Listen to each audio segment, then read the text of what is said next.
It began not in the street, but in the laboratory. In 19th century France, cannabis did not arrive as a vice. It arrived with notes, measurements, and academic confidence, introduced by doctors, debated by scientists, and consumed beneath chandeliers rather than shadows. In Paris, the substance moved easily between pharmacy shelves and velvet-lined salons, praised as medicine, explored as philosophy, and tolerated by a state that believed it could name, study, and therefore control it. If you enjoy slow, atmospheric history like this, stories where society reveals itself through what it permits and what it forbids, subscribe now and stay with me. And tell me where you're listening from tonight. These stories travel differently in the dark, because what France embraced with curiosity, it would later outlaw with fear.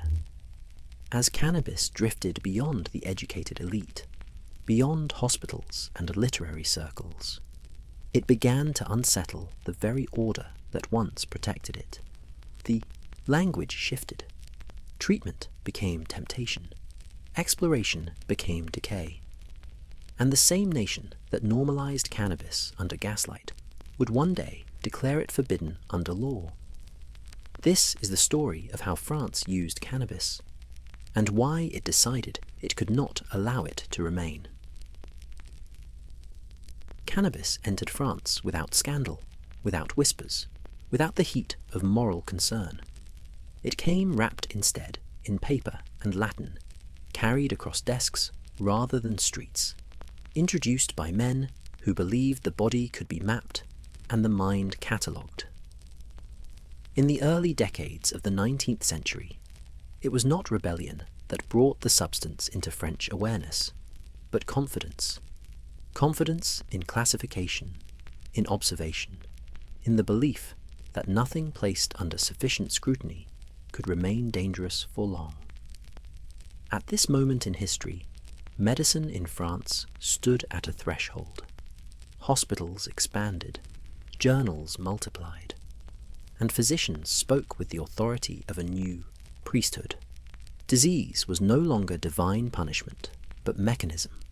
The body was a system to be studied, intervened upon, corrected.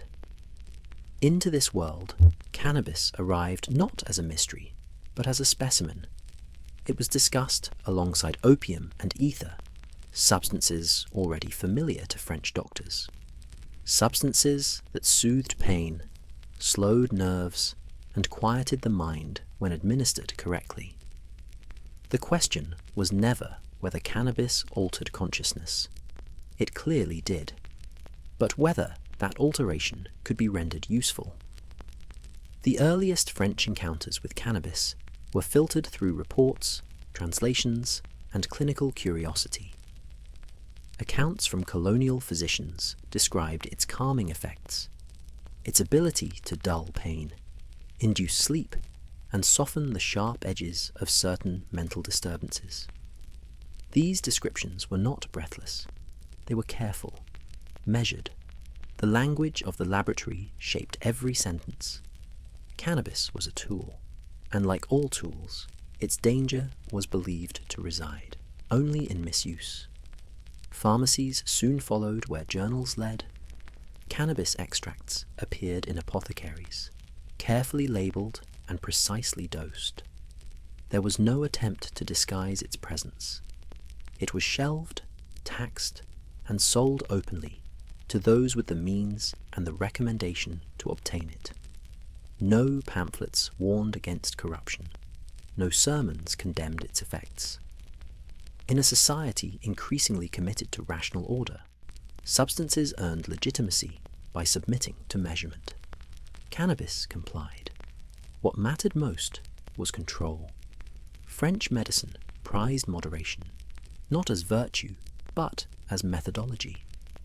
A substance administered under supervision was not indulgence. It was intervention. Cannabis, when prescribed, was absorbed into this logic without resistance. It was given for migraines, for insomnia, for nervous agitation. It was studied in hospitals where white coats and clean instruments suggested safety by association. Under such conditions, fear had no foothold. There was also distance, geographical and cultural, that softened suspicion. Cannabis arrived from elsewhere, but not from the alley or the tavern. It came through the same imperial channels that delivered quinine and botanical specimens. It bore the stamp of the colonial archive, sanitized by the long journey and by the men who translated its effects into acceptable terminology. What was foreign became manageable once it was renamed. At no point in these early years did cannabis inspire urgency. It was neither miracle nor menace. It existed in the calm middle ground of medical experimentation, where substances were evaluated slowly, their reputations formed over decades rather than headlines. There was no rush to judgment because there was no perceived need. The state observed but did not intervene. Law had nothing to correct, yet embedded in this calm was an assumption that would later prove fragile, that access could remain limited, that authority could always define context, that knowledge would stay confined to those deemed capable of handling it. Cannabis was accepted not because it was harmless, but because it was believed to be containable. The belief itself was never questioned. At this early stage, cannabis did not threaten the social order because it had not yet touched it. It lived within institutions, among professionals, beneath gaslight and protocol. It belonged to medicine, and medicine belonged to the state. That alignment created a sense of safety so complete that no one thought to ask what might happen if the substance slipped free of its intended boundaries. For now, cannabis had a name, a dosage, and a place. And that was enough. Cannabis did not emerge from within France itself. It arrived already filtered through distance, geographical, cultural, and moral. Long before it was measured in Parisian pharmacies, or debated in lecture halls, it had been observed elsewhere, growing beneath foreign suns, embedded in daily life far removed from metropolitan order. What made its arrival possible was not fascination, but empire. France's colonial reach in the 19th century created a vast corridor through which substances, practices, and ideas flowed inward. Soldiers, administrators, physicians, and botanists returned from overseas territories with notebooks full of observations. Among these were references to cannabis, how it was consumed, how it calmed, how it altered mood and perception. These reports were rarely alarmist. More often, they were analytical, written by men trained to document rather than react. In the colonies, cannabis was encountered not as a rebellion against society, but as part of it. For colonial physicians, cannabis was something to be understood rather than condemned. It was compared to wine, to coffee, to tobacco, substances already familiar to European life. The difference lay in context. In North Africa and other territories, cannabis use appeared woven into custom rather than hidden in excess. This distinction mattered. Practices embedded in tradition were easier to frame as cultural rather than pathological. They could be described without moral urgency, especially when observed from a distance. The act of observation itself transformed the substance. Once cannabis was written about, categorized, and shipped back in reports, it became something else entirely. It was no longer a lived habit, but a documented phenomenon. Colonial distance performed a kind of purification. What might have seemed unruly in proximity became orderly, when filtered through text, Latin terminology, and the authority of science. This process did not strip cannabis of its associations. It redefined them. In France, the substance was not presented as something already circulating dangerously among the population. It was framed as an external curiosity, a plant with properties worth studying. That framing insulated it from immediate suspicion. Cannabis entered France not through the street, but through the archive. Empire also provided reassurance. Colonial spaces were imagined as laboratories, places where behaviors could exist without threatening the core of society. What was tolerated at the margins did not automatically imply acceptance at the center.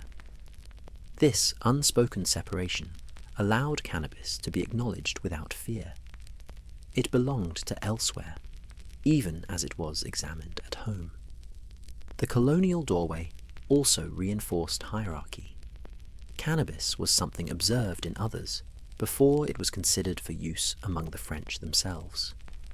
That distance maintained control. The substance could be discussed academically without suggesting imitation.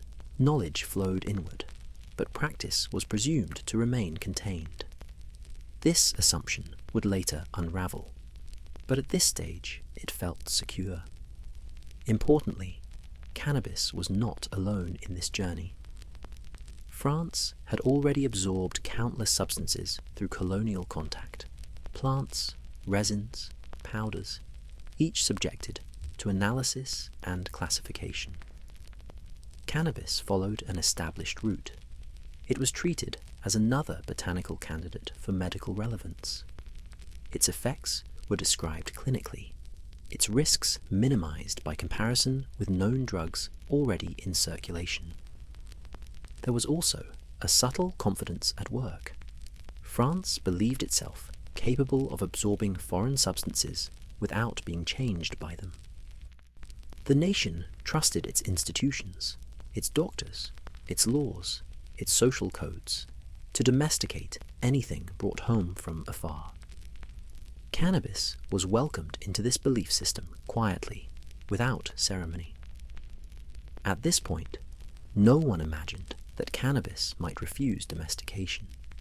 It appeared compliant, almost polite, yielding its properties to study. The colonial doorway had delivered it stripped of urgency, wrapped in explanation. It arrived not as a challenge, but as an object lesson in how empire transformed the unfamiliar into the manageable. What crossed the threshold was not merely a substance, but an idea that everything encountered abroad could be translated, absorbed, and neutralized. Cannabis seemed to confirm this belief. At least for a time, cannabis did not first appear in France wrapped in secrecy. It appeared in glass bottles. Before it ever became associated with shadowed corners and whispered exchanges, it sat openly behind counters, labelled in neat script, measured by weight and tincture. In the 19th century, the French pharmacy was not merely a place of commerce, but a theatre of trust. White aprons, polished wood, and orderly shelves reassured the public that what was sold within those walls had already been judged safe enough to exist. Cannabis entered this space without resistance. Extracts and preparations were stocked alongside opium-based syrups, ether, and other substances that modern sensibilities might now find unsettling. At the time, however, legitimacy was granted not by harmlessness, but by regulation. A drug that could be weighed, diluted, prescribed, and recorded belonged to medicine rather than vice. The act of shelving cannabis mattered more than any argument in its favour. Placement conferred meaning. When a substance was sold by a pharmacist rather than a peddler, it inherited the authority of the profession. The counter itself functioned as a barrier between patient and excess, between curiosity and chaos. Cannabis did not circulate freely. It moved through hands trained to control it. Pharmacists were gatekeepers of moderation. They were instructed not merely in chemistry, but in restraint. Their role was to dispense relief without indulgence, remedy without ruin. Cannabis, when offered, was folded into this ethic. It was prepared in doses small enough to soothe without overwhelming, prescribed for conditions that demanded calm rather than stimulation. Nothing about its sale suggested escape or pleasure. It was medicine, and medicine was serious. This arrangement shaped perception. To the public, cannabis was not something one sought for sensation. It was something one received when suffering demanded intervention. Migraine, insomnia, nervous agitation. These were respectable complaints, ailments that justified treatment. Cannabis was attached to these conditions not as a marvel, but as an option among many. Crucially, there was no spectacle surrounding its availability. No advertisements promised transformation. No warnings cautioned against moral decay. Cannabis existed quietly, embedded in routine.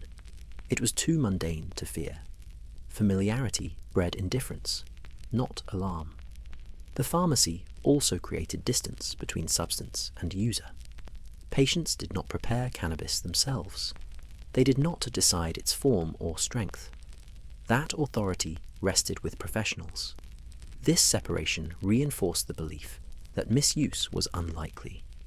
After all, how could chaos emerge from a process so controlled? Yet this confidence relied on an unspoken assumption, that the pharmacy would always remain the primary point of access.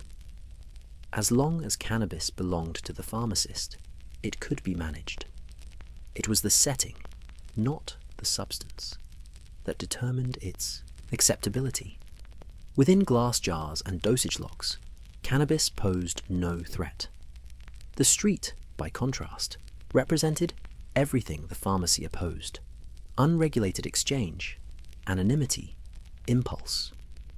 But at this stage, cannabis had no reason to be there. It had not yet slipped from professional hands into casual circulation. There was no perceived pathway from counter to alley.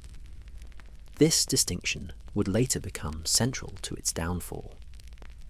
But in this early period, the separation seemed permanent. Cannabis had been successfully institutionalized. It was part of a system that valued predictability above all else. What France trusted was not cannabis itself, but the structure surrounding it. The belief was simple and deeply held. Substances are only dangerous when removed from order.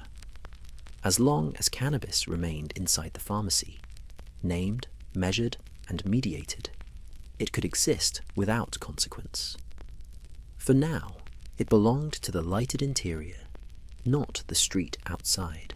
By the time cannabis settled into French pharmacies, it had already begun its quiet migration into another institution, equally confident in its authority: the emerging science of the mind.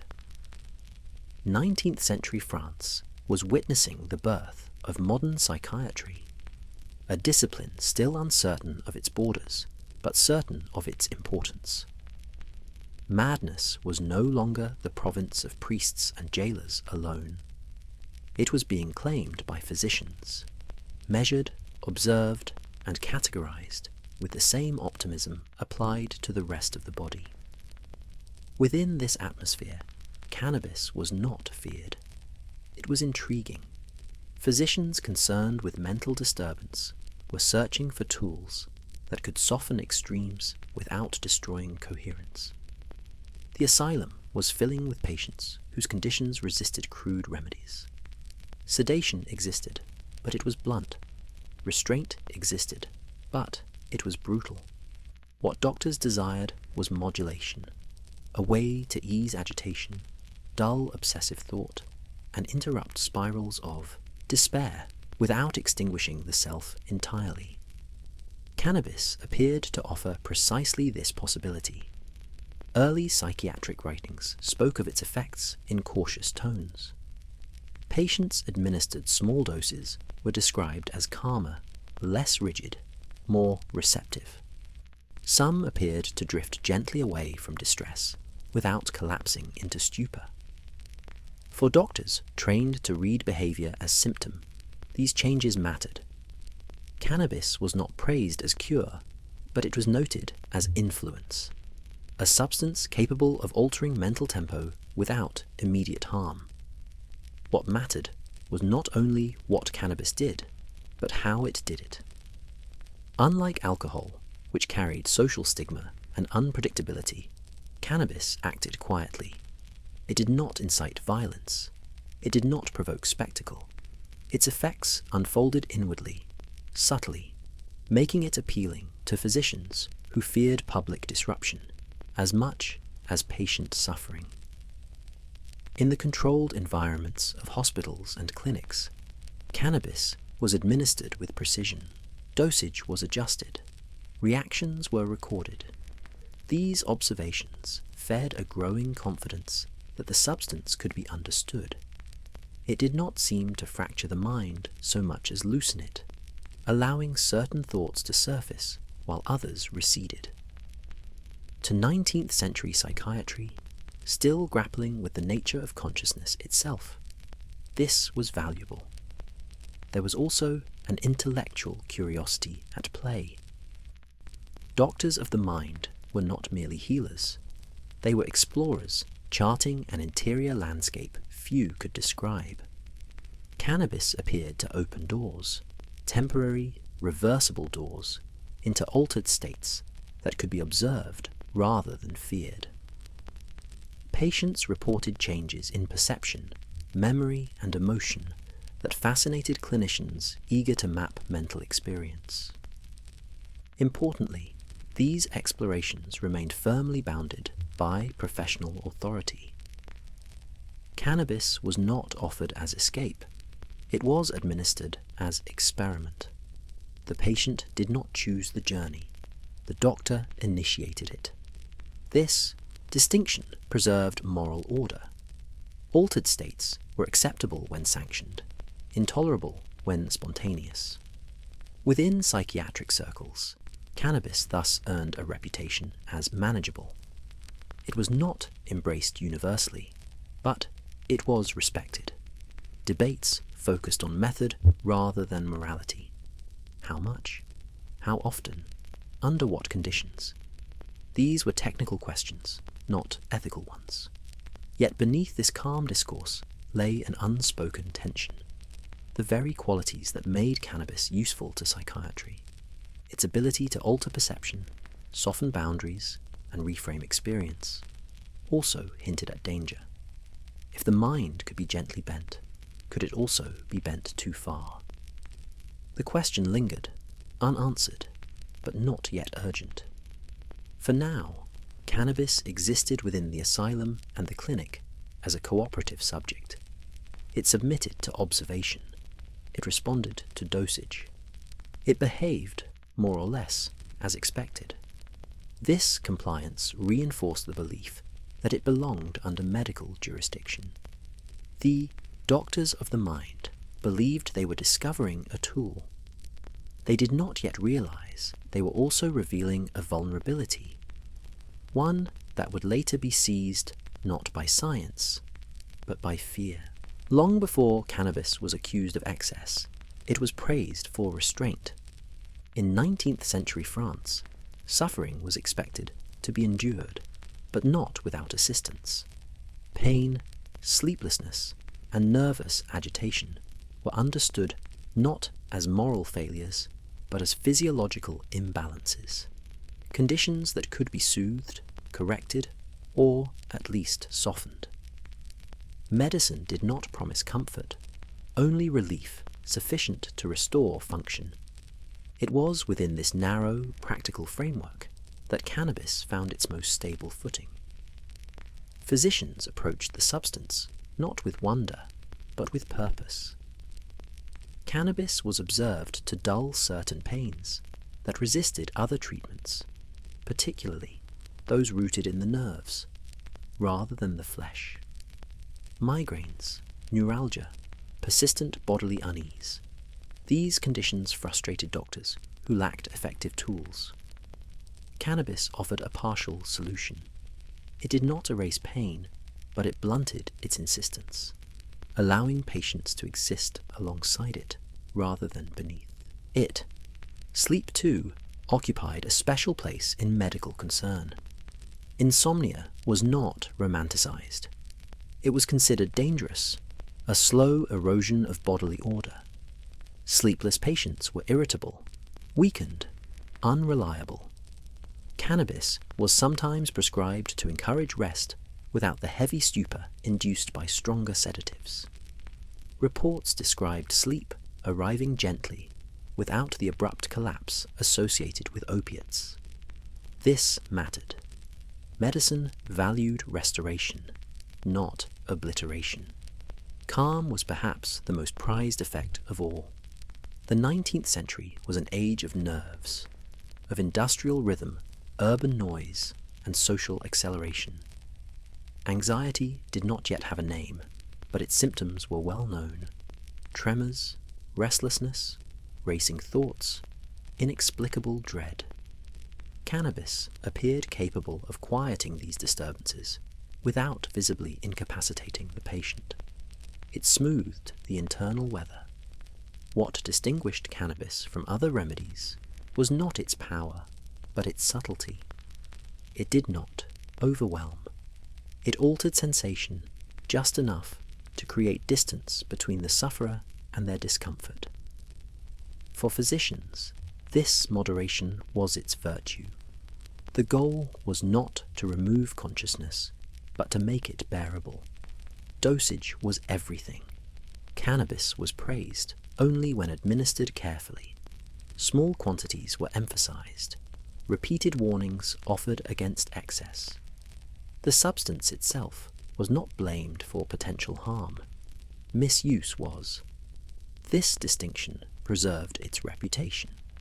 Cannabis was innocent when guided, dangerous only when left unattended. The language used to describe its effects was telling. Doctors wrote of tranquility, of easing, of gentle influence. There was no vocabulary of escape. Cannabis was not said to transport the patient elsewhere, but to return them to themselves. This framing mattered deeply, a drug that restored equilibrium aligned with medical values. One that encouraged departure did not. Within this context, cannabis became associated with quiet, suffering rather than visible pleasure. It was given to those who needed rest, not stimulation, to those whose minds raced too quickly, whose bodies refused stillness. It was never celebrated, only tolerated, and tolerance in medicine was a form of trust. Yet, even here, boundaries were carefully maintained. Cannabis was not meant for long-term reliance. It was an intervention, not a companion. Physicians monitored its use closely, always wary of habit, always attentive to signs of dependency. Relief was acceptable, attachment was not. This careful balancing act sustained cannabis's legitimacy for decades. It occupied a narrow role, defined by necessity rather than desire. As long as it remained associated with pain, sleep, and calm, with conditions that demanded discretion, it attracted little scrutiny. But embedded in this medical acceptance was a fragile assumption that relief would never be mistaken for pleasure, that calm would never be sought for its own sake. Thesis or distinction held, for now. In 19th century France, the legitimacy of a substance did not rest on what it was, but on how it was handled. Dosage was not merely a technical matter, it was a moral boundary. To measure was to civilize, to limit was to legitimize. Cannabis survived its early years in French medicine because it submitted, willingly, it seemed, to the discipline of quantity. Physicians spoke often of measure, less often of effect. The language of respectability was numerical. Drops, grains, dilutions. Cannabis was rendered acceptable by being broken down into increments small enough to reassure both doctor and patient that nothing unruly could occur. A substance that could be counted, could be controlled. A substance that could be controlled did not threaten order. This emphasis on dosage served several functions at once. It aligned cannabis with the broader medical ethic of moderation, a principle inherited from classical thought and reinforced by modern science. Excess was dangerous, not because it offended morality, but because it disrupted balance. Cannabis, when confined to prescribed limits, appeared to uphold this ideal. It acted gently, predictably, and, most importantly, temporarily. Temporary effects were crucial. A drug that lingered too long invited suspicion. Cannabis, when administered properly, wore off. Patients returned to themselves. The mind was altered, then restored. This reversibility reassured physicians who feared anything permanent. Medicine could accept influence, but not transformation. Dosage also protected reputation. By insisting that cannabis be taken only in small, regulated amounts, doctors separated it from intoxication. Intoxication implied loss of control, of dignity, of judgment. Cannabis, in medical discourse, was framed as the opposite, a means of regaining control by softening extremes. The distinction was delicate, but it held. Pharmacists reinforced this boundary. They did not dispense cannabis casually. Records were kept. Instructions were given. The ritual of preparation, mixing, measuring, labeling, conveyed seriousness. Patients were reminded, implicitly and explicitly, that this was not a substance for improvisation. One did not experiment at home. One followed guidance. This structure allowed cannabis to exist without attracting public anxiety. There were no scenes of disorder to provoke outrage, no visible consequences to demand intervention. The effects were private, contained, and reversible. As long as dosage remained modest, cannabis appeared to respect the limits placed upon it. Yet dosage did more than manage chemistry. It managed class. Those trusted with measured substances were, by default, those deemed capable of restraint. The ability to follow instructions, to return for consultation, to articulate symptoms in acceptable language, all of this filtered access. Cannabis remained, for the most part, within circles accustomed to deference and discipline, respectability, protected it as much as medicine did. The emphasis on dosage also shifted responsibility. If harm occurred, it could be attributed not to the substance, but to its misuse. This distinction insulated cannabis from blame. The drug itself remained neutral. Error belonged to the individual. Such reasoning preserved medical authority while postponing broader scrutiny. But the system depended on faith. Faith that boundaries would hold, that instructions would be followed, that access would remain limited. It assumed a stable relationship between knowledge and behavior. As long as cannabis was encountered only through professionals, that assumption felt justified. The problem was that dosage, once understood, could be repeated without permission. Knowledge does not remain confined. What begins as instruction can become imitation, and a substance defined by measure invites curiosity about what lies beyond it. At this stage, however, such concerns remained theoretical. Cannabis continued to exist within a narrow corridor of respectability, protected by numbers, protocols, and trust. It had not yet tested the limits placed upon it. For now, restraint was enough.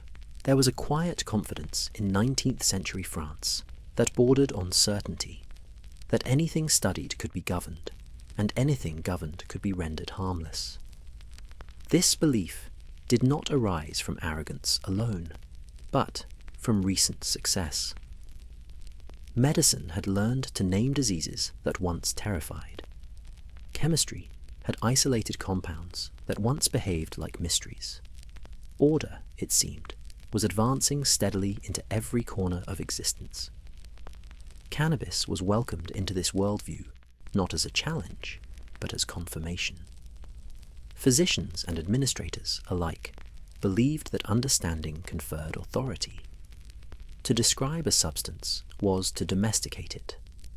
To assign it a place in textbooks, formularies, and case notes was to remove its power to surprise. Cannabis had been weighed, diluted, prescribed, observed. It had behaved. The conclusion seemed obvious. It was mastered. This sense of mastery extended beyond medicine into governance. The French state trusted its institutions deeply. Hospitals, universities, pharmacies, and colonial administrations formed an interlocking system of oversight. Substances did not wander freely. They moved through channels designed to regulate them. Cannabis was no exception. It flowed inward through empire, upward through science, and outward through controlled distribution. Every step was documented, every use justified. What made this mastery feel complete was the absence of visible consequence. There were no riots blamed on cannabis, no epidemics attributed to its use, no moral panics demanding response. Silence was interpreted as success. If harm existed, it was subtle enough to escape notice, and therefore, in the logic of the time, negligible.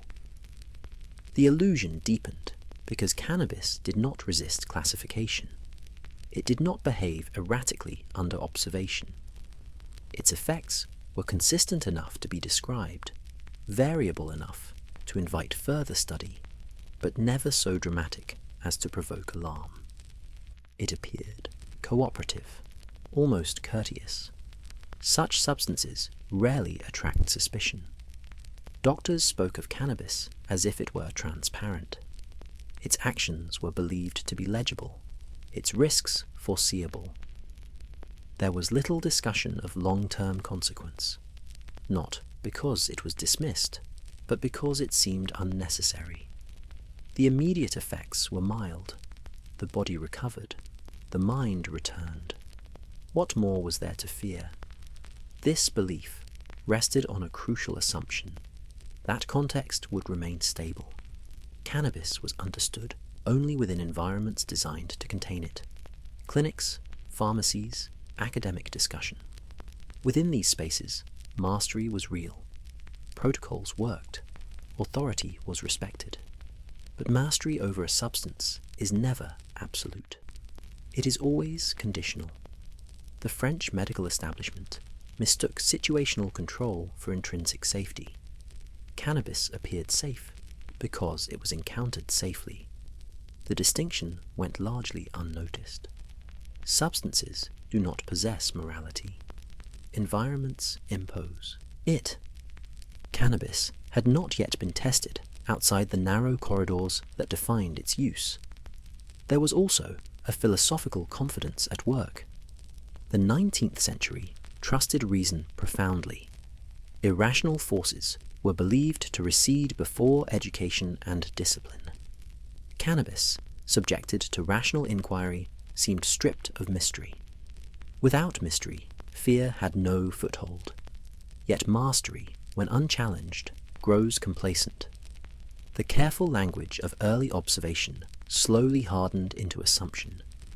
Cannabis was no longer merely manageable. It was presumed mastered. The difference is subtle but decisive. Management requires vigilance. Mastery breeds neglect. No one asked what might happen if cannabis escaped its intended channels. No one considered how it might be perceived once divorced from medical authority. The possibility that understanding could spread faster than regulation did not trouble those convinced of institutional permanence. At this stage, cannabis existed under a kind of intellectual guardianship. It was allowed to remain because it was believed to be watched.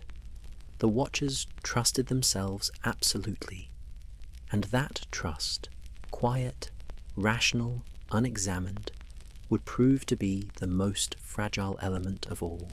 In the early decades of cannabis's presence in France, the state did not react as one bracing for threat.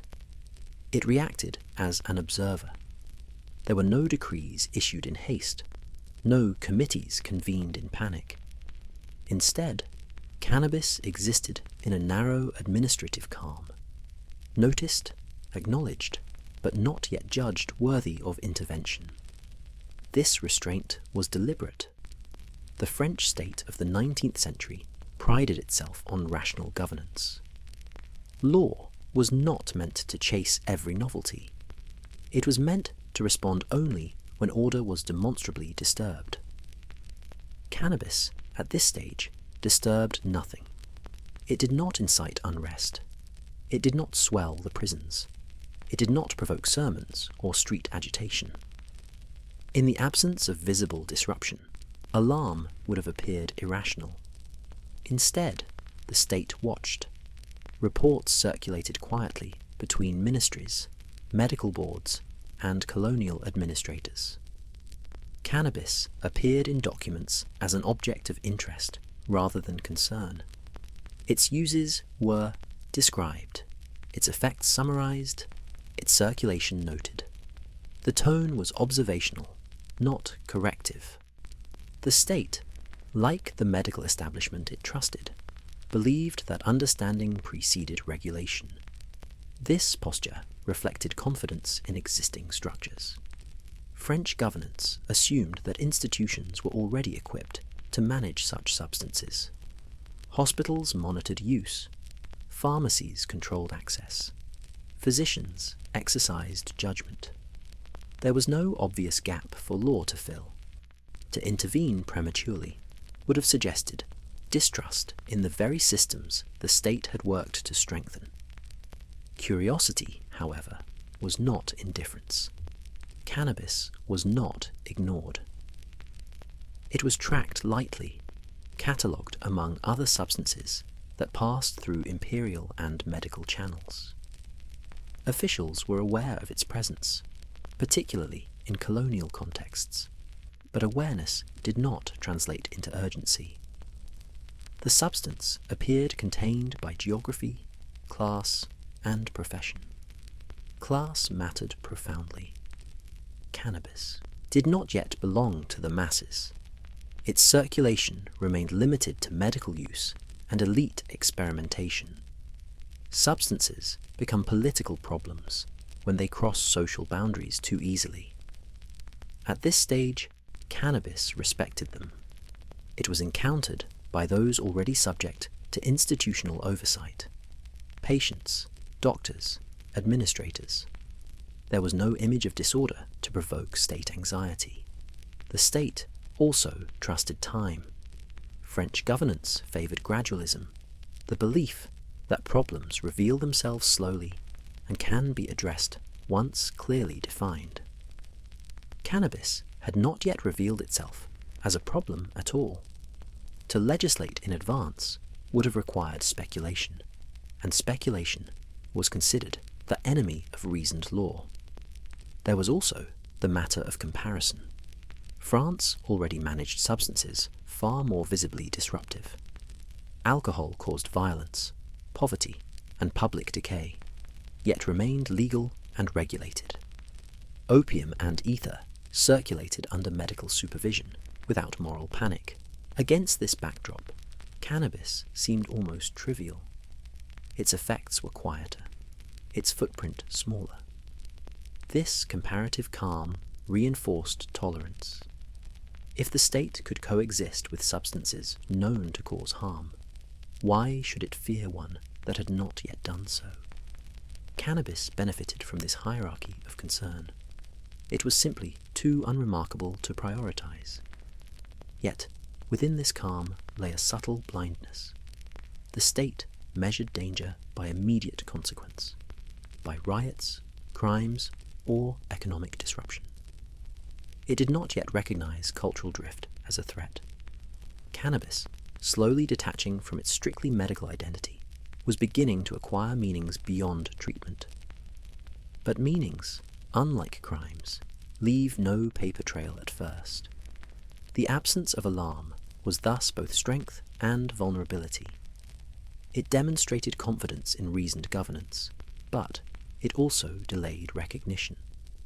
By the time cannabis would demand attention, it would do so not as a medical curiosity, but as a symbol of loosened boundaries, of altered minds, of practices no longer confined to institutions.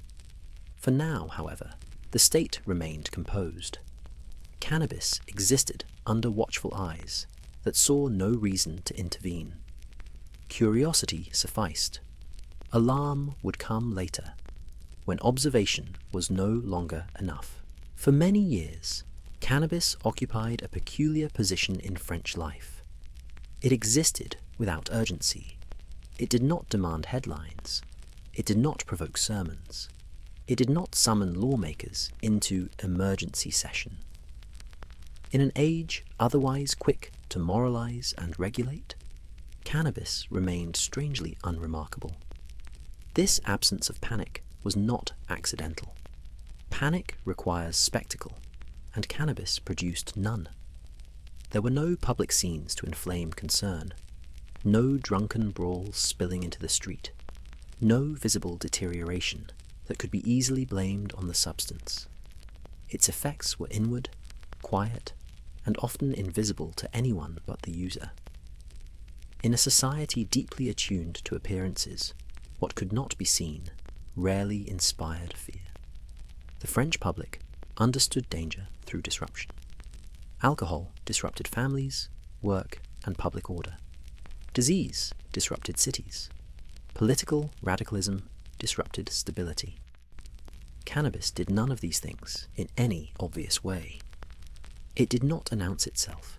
It left no immediate wreckage. Without evidence of collapse, there was nothing to rally against. Language played its part. Cannabis was not framed as a threat, but as a curiosity, a treatment, an intellectual interest. Words shape response. A substance discussed in journals and clinics does not ignite the same reaction as one whispered about in police reports.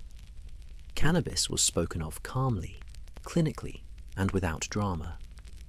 Panic requires exaggeration. Cannabis inspired understatement. There was also the matter of scale. Cannabis use was limited, dispersed, and largely confined to environments already associated with experimentation or care. It had not yet entered everyday routine. Substances become frightening when they feel ubiquitous, when they appear everywhere at once. Cannabis was still rare enough to feel optional rather than invasive. French society also trusted itself.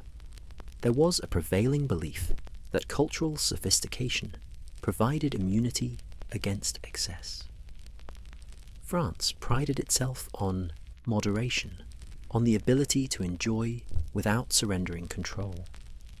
Cannabis, encountered within salons and clinics rather than taverns, seemed to confirm this self-image. It was assumed that the French could handle what others might misuse.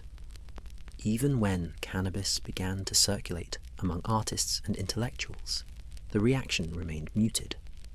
These circles were already granted license to experiment, with ideas, with form, with perception itself.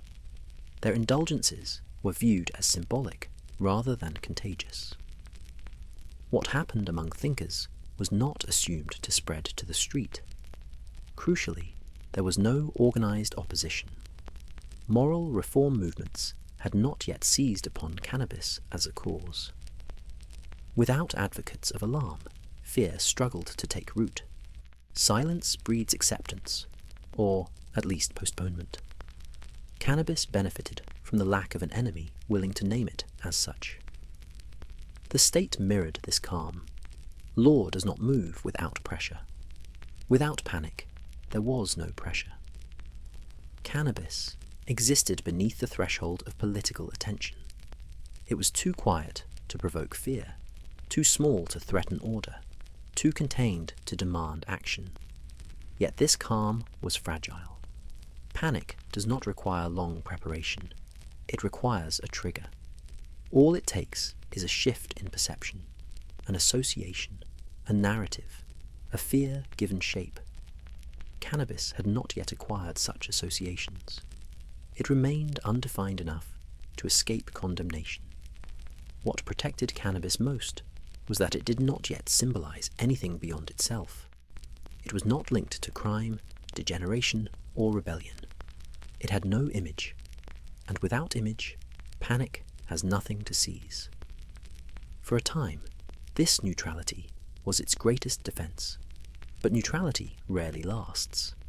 Substances that linger long enough eventually gather meaning, and meaning, once attached, can move faster than fact. The calm surrounding cannabis was real, but it was not permanent. There was a time when cannabis existed in France without accusation, not because it was celebrated, but because it had not yet been translated into moral terms. It occupied a space that was neither virtuous nor corrupt, simply present, observed, and largely unspoken. This absence of moral language was not an oversight. It reflected a deeper condition. Cannabis had not yet been assigned meaning. In the 19th century, morality required narrative. Behaviors were judged not only by effect, but by symbolism, by what they were believed to represent about discipline, productivity, and social order. Cannabis, in its early French context, represented nothing in particular. It was not associated with idleness, criminality, or rebellion. It was not linked to poverty or excess. It lacked a story that could be weaponized. Substances become moral issues when they threaten the categories that society depends upon. Alcohol, long entwined with disorder and domestic ruin, carried a heavy moral weight. Opium, associated with dependency and decay, gradually acquired one as well. Cannabis, by contrast, drifted beneath these narratives. It had not yet been made to signify danger. This moral neutrality was reinforced by language. Medical texts described cannabis in technical terms: effects, dosages, outcomes. There was no vocabulary of sin, temptation, or weakness. The substance was framed as external, not corrupting, influential, not dominating. Without emotive language, fear could not easily attach itself. Even among the public, cannabis remained linguistically vague. It was not widely named, discussed, or debated. Silence protected it. What is not spoken about cannot easily be condemned. Moral outrage depends on repetition, on stories told often enough to solidify belief. Cannabis had no such circulation. The absence of moral framing also reflected uncertainty. French society had not yet decided what cannabis was. Was it medicine, curiosity, luxury? Without clarity, judgment was postponed. Moral language requires certainty, and certainty had not yet arrived. This postponement was aided by distance. Cannabis had not yet been associated with visible social harm. It had not appeared in police reports or court proceedings. It had not been linked to violence or neglect. Without victims to point to, moral condemnation lacked urgency. Importantly, cannabis had not yet crossed the line from use to identity. No one was defined by it. There was no class of users to fear or pity. The substance existed episodically, not habitually. Moral language thrives on patterns. Cannabis remained irregular. There was also restraint within authority. Doctors and administrators were cautious about invoking morality in matters of science. To moralize too early would have suggested ignorance.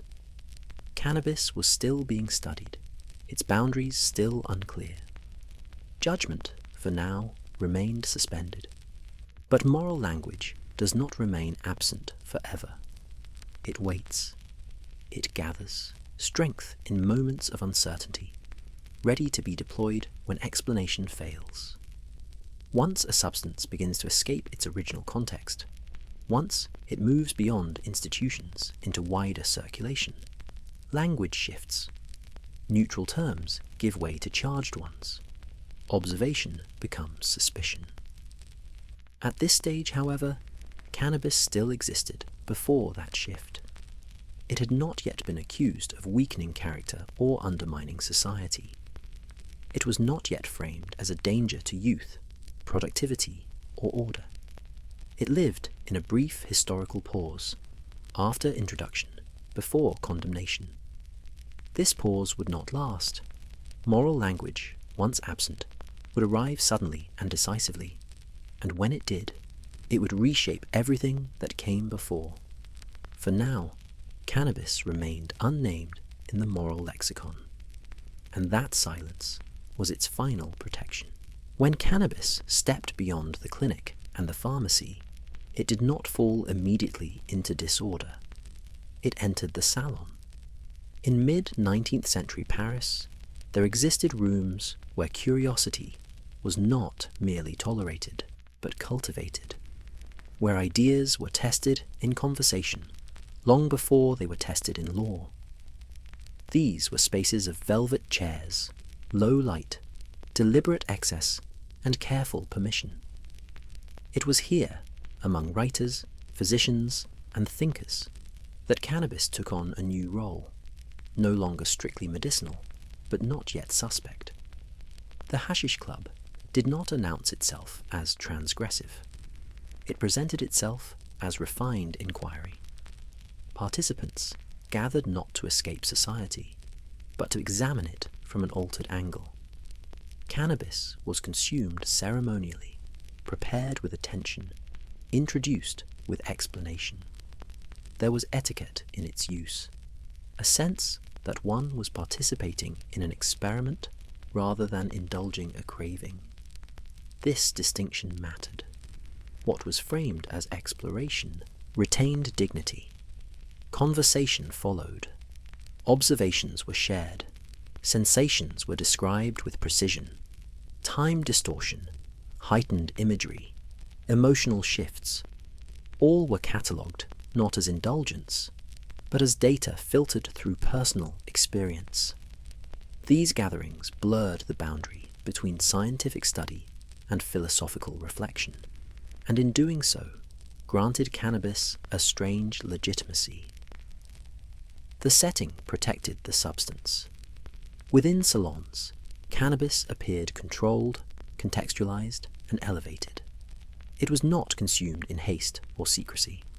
It was discussed openly, often alongside literature, psychology, and art. The drug did not disrupt discourse. It became part of it. Class played its role quietly, but decisively. Those who attended such gatherings were already granted social latitude. Their behavior was interpreted charitably, their experiments forgiven as intellectual curiosity. What might have been condemned elsewhere was reframed as cultural exploration. Cannabis benefited from this protection. It was associated with minds deemed capable of restraint. Yet something subtle shifted in these rooms. Cannabis was no longer merely administered. It was chosen, no longer prescribed. It was invited. This change, though small, marked a departure. Agency moved from institution to individual. The substance began to gather meanings beyond treatment, insight, creativity, transcendence. Still, there was no alarm. The Hashish Club did not resemble disorder. It was quiet, deliberate, selective. The experience was ritualized, insulated from replication. Participants did not advertise their practices to the public. What happened in the salon stayed within its walls. But the existence of these gatherings introduced a new idea into French consciousness, that cannabis could be used intentionally for perception rather than relief. This idea did not yet trouble authorities, but it unsettled assumptions. Cannabis was no longer confined to necessity. It had entered the realm of choice. Choice complicates control. Within elite circles, cannabis acquired narrative power. Essays were written, experiences recounted. Language shifted from clinical to poetic. This was not condemnation, but it was exposure. The substance gained visibility without yet gaining stigma. Importantly, the Hashish Club did not seek rebellion. It did not oppose the state or challenge law. It operated beneath notice, protected by discretion and prestige. But it planted a seed, cannabis as experience, not merely medicine. That seed would travel. What began as refined inquiry would eventually be simplified, repeated, and misunderstood. The context that protected cannabis, the salon, the intellect, the ritual, would not follow it everywhere. When the substance moved without its safeguards, the meaning attached to it would change. For now, however, the Hashish Club represented a moment of balance. Cannabis existed between science and art, between control and curiosity. It was neither hidden nor feared. It belonged, briefly, to a world that believed exploration could remain contained. History would prove otherwise. In the candlelit parlours of Paris, where gaslight trembled against damask walls and the scent of ink mingled with tobacco smoke, cannabis began to acquire a purpose beyond sedation. It became a lens through which the mind might be examined, a tool not for relief, but for reflection. Vision, altered, sharpened, or refracted, was prized not merely as sensation, but as philosophy. Within these circles, cannabis was granted legitimacy because it promised insight rather than indulgence. The intellectual elite approached altered perception cautiously, but with genuine curiosity. Writers, poets, and physicians found in cannabis a means to explore mental landscapes otherwise inaccessible. Thoughts, emotions, and sensations that normally passed unnoticed could be observed, catalogued, and interpreted. Time stretched and contracted. Images and memories flickered in heightened colour, and a quiet introspection settled over the participants. The effect was not entertainment. It was examination. Discussions were central. Experiences induced by cannabis were reported in careful detail. The nuances of a thought, the texture of an emotion, the subtle interplay between imagination and memory. In these salons, perception was data. The substance was a medium, a method for probing the boundaries of consciousness. What one felt was recorded not only as a personal sensation, but as a contribution to collective understanding. Cannabis became a companion to intellect, a subject of study, as much as an agent of experience. Philosophers observed that cannabis revealed the fragility of certainty. Ideas once rigid could shift. Assumptions once unquestioned could be examined. In this altered state, participants glimpsed connections between phenomena, between body and mind, that might otherwise have gone unnoticed. Cannabis was thus framed as a clarifying agent, not a corrupting one. It offered perspective, not escape. Yet this legitimacy depended entirely on context. Outside the salon, outside the controlled environment, these experiences risked misunderstanding. altered perception was tolerable, even admired, only when framed by discipline, ritual, and the authority of the learned. The moment cannabis was removed from these conditions, when consumed impulsively, in ignorance, or for pleasure alone, its meaning shifted. What was insight in the parlor could easily become distraction elsewhere. The philosophical use of cannabis also reinforced class boundaries. Those permitted to explore mind and vision were already seen as responsible and educated. Their indulgence was interpreted as inquiry, not weakness. In contrast, if similar behaviors appeared in those without social sanction, they would be judged as corruption. Cannabis, in these early moments, remained a symbol of elite curiosity as much as a chemical agent. There was also a sense of temporality. Experiences induced by cannabis were fleeting, returning the user to ordinary consciousness after a controlled period. This impermanence reinforced trust. It was a substance that could be observed and contained, its effects finite and measurable. Unlike alcohol, whose consequences lingered visibly, cannabis left little evidence of disruption. Yet even in these controlled spaces, a tension existed. Vision and philosophy were inseparable in theory, but in practice, the substance hinted at what could happen when boundaries loosened. When altered perception spread beyond privileged circles, could it remain decorous? Could insight ever be divorced from temptation? For now, the question remained dormant, observed quietly, as though the future itself were being measured under gaslight. Within these salons, cannabis became more than medicine. It became medium and muse, stimulus and study. It promised not escape, but perspective. And for a brief, fragile moment, it was granted legitimacy not by law or morality, but by intellect, a sanctioned lens on the inner workings of the mind. In the smoky confines of Parisian apartments, behind the shuttered windows of the city's intellectual quarters, cannabis began to circulate among those whose work relied upon observation and imagination.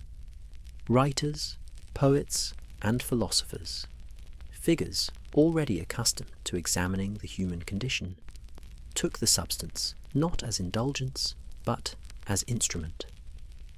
Their curiosity was methodical, disciplined, and above all, deliberate. Cannabis became a companion in the act of witnessing, not merely the world outside, but the world within. The effect of the substance on these minds was quietly transformative. Thoughts unfolded in patterns previously unnoticed.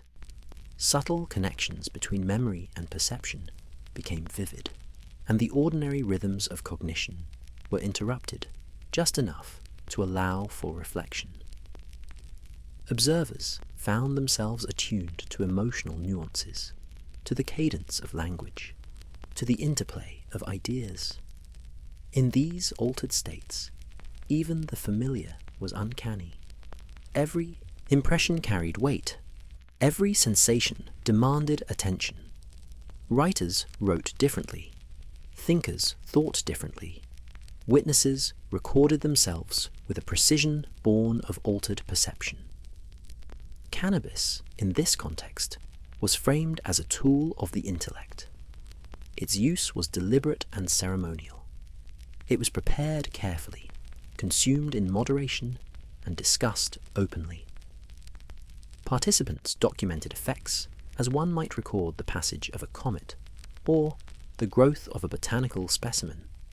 Observations were shared, debated, and interpreted. Each account became part of a collective ledger of consciousness, a body of knowledge that measured the mind's response to the substance. The act of observation legitimized consumption. The substance existed as a medium for study, not escape.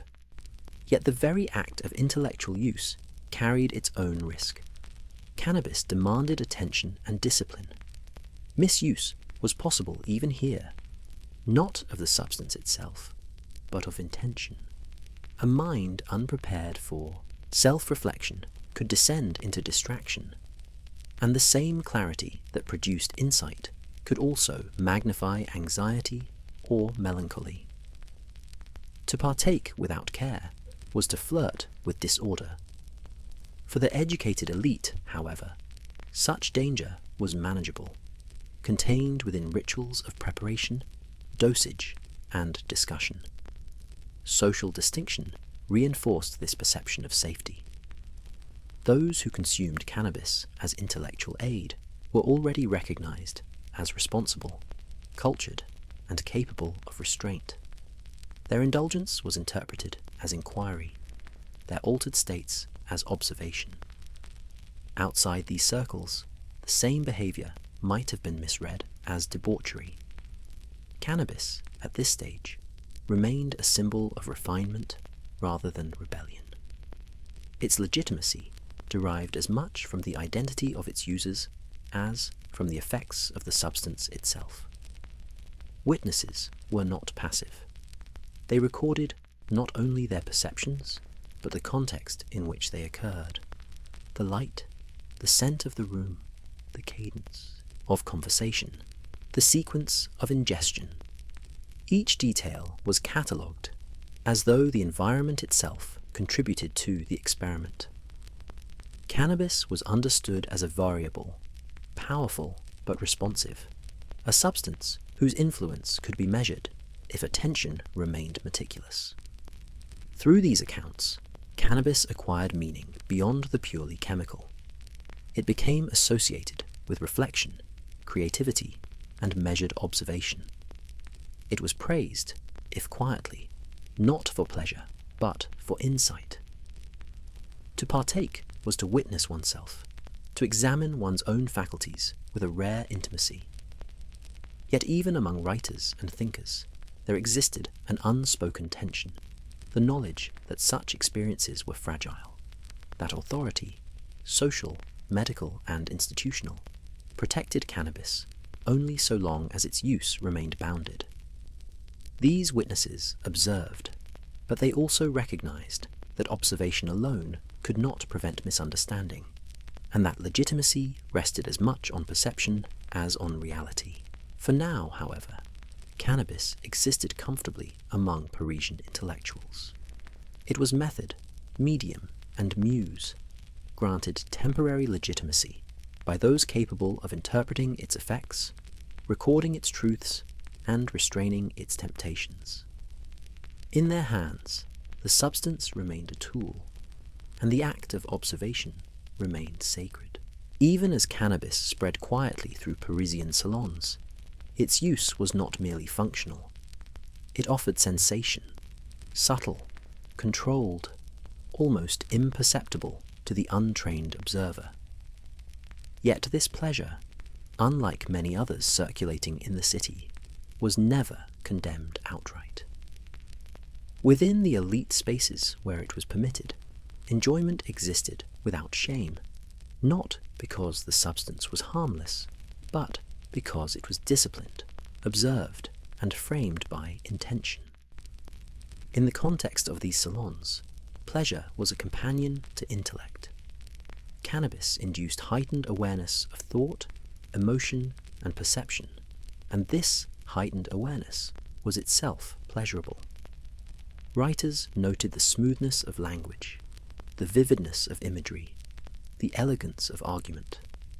Philosophers felt the gentle opening of new mental corridors.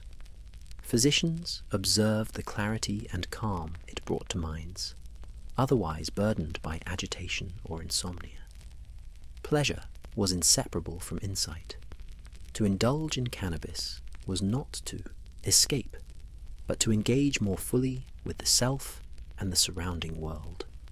The careful framing of this experience ensured that it remained socially acceptable.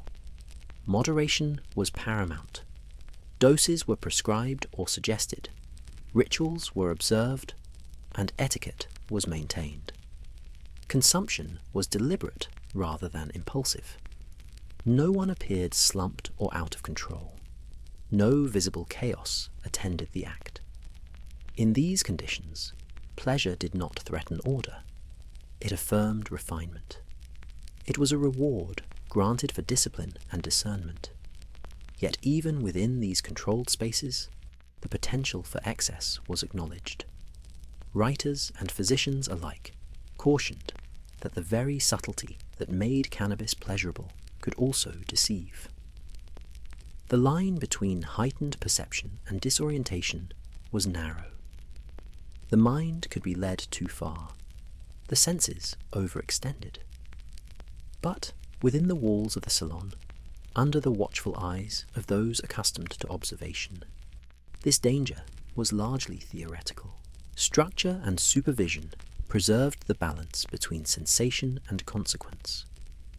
Class distinction played a decisive role in shaping this acceptance.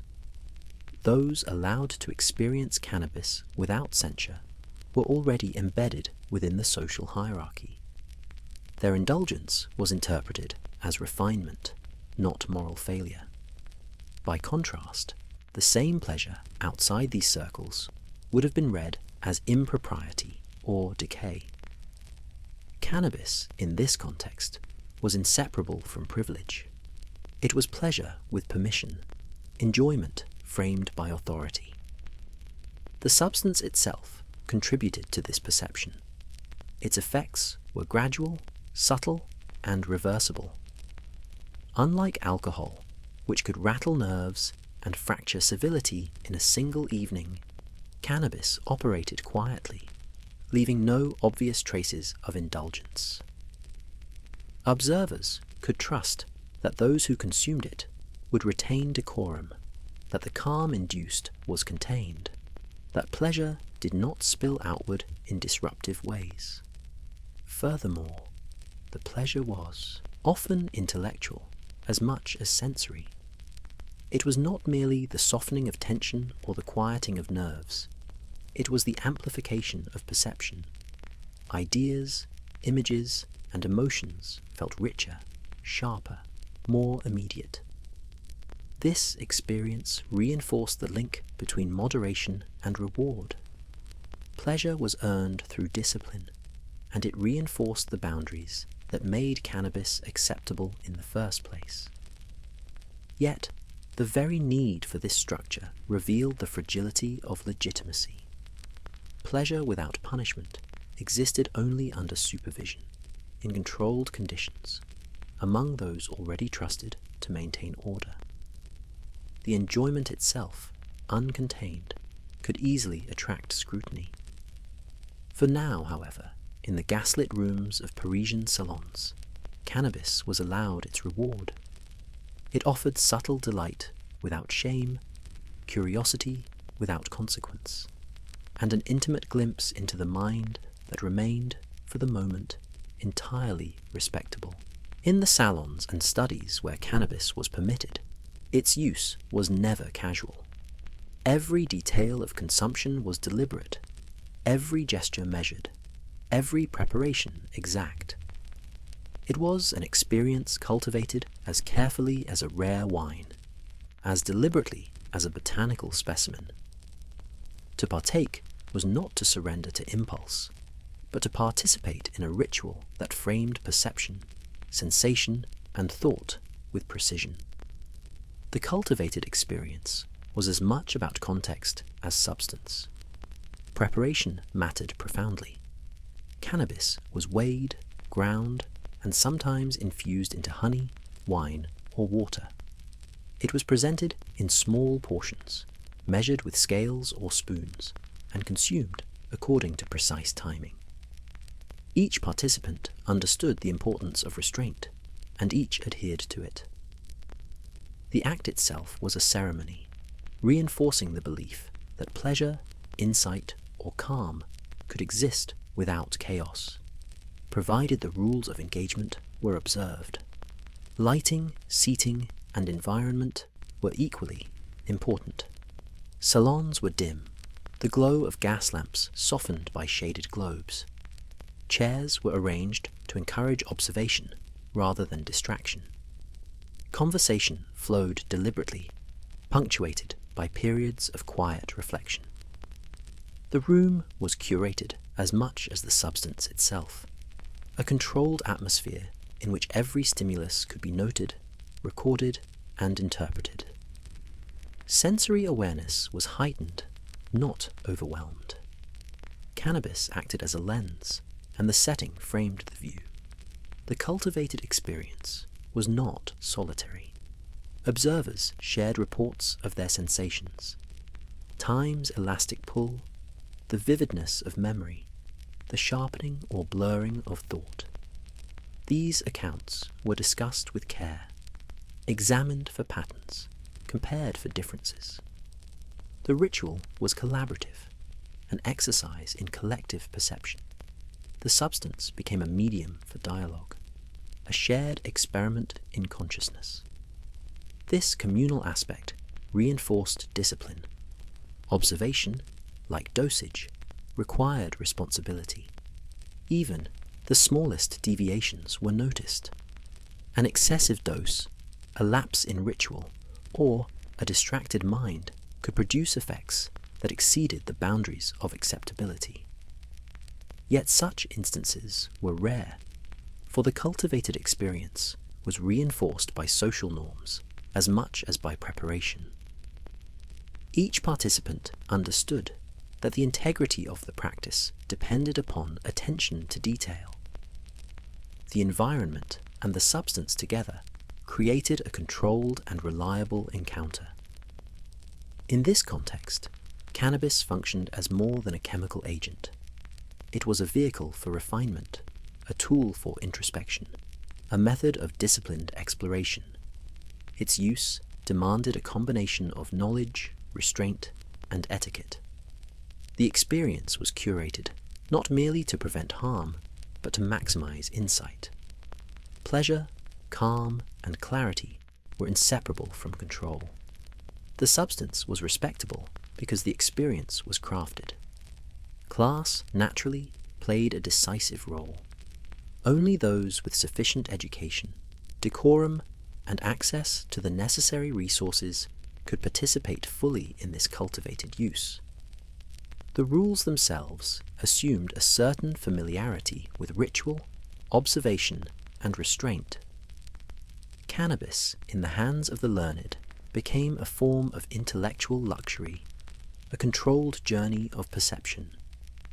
In other contexts, the same substance might inspire fear, misunderstanding, or moral censure. Yet even in these cultivated spaces, the presence of cannabis hinted at wider possibilities. It revealed the mind's pliancy, the fragility of perception, and the allure of states beyond ordinary consciousness. The cultivated experience preserved respectability, but it also suggested that containment was temporary and context-dependent. Beyond the salon, beyond the laboratory, the boundaries that defined safety could be questioned, tested, or ignored. For now, however, the ritual remained intact. Cannabis was measured, observed, and interpreted. Participants engaged with intention.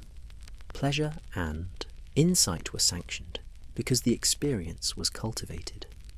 It was an exercise in control as much as sensation, a subtle balance between curiosity and order, and a fleeting moment in which a mind-altering substance could exist without fear, without judgment, and without shame.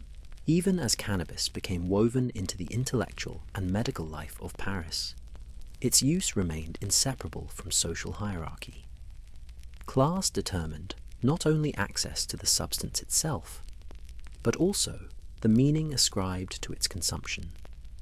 Where a physician or philosopher might explore perception with quiet admiration, the same use by those outside the elite could provoke suspicion, disapproval, or moral panic. Cannabis, in 19th century France, existed under the careful gaze of privilege. Access was the first boundary. Pharmacies did not sell indiscriminately. Apothecaries exercised discretion. guided by both medical judgment and social expectation. Cannabis preparations required recommendation or prescription. Knowledge of dosage, preparation, and effect was assumed. Those without such training were considered unfit to participate. The substance, therefore, circulated primarily among the educated, literate, and socially sanctioned. This filtering reinforced the perception of safety. If only the capable consumed it, harm could be minimized.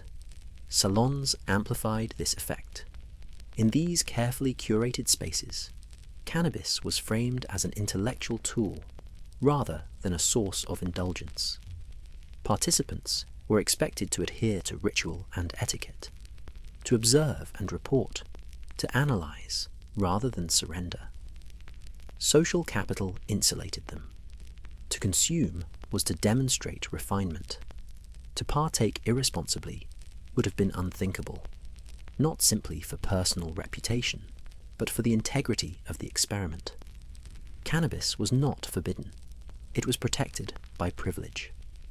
Class also shaped perception beyond the immediate circles of use. Observers assumed that those of status and education could regulate themselves.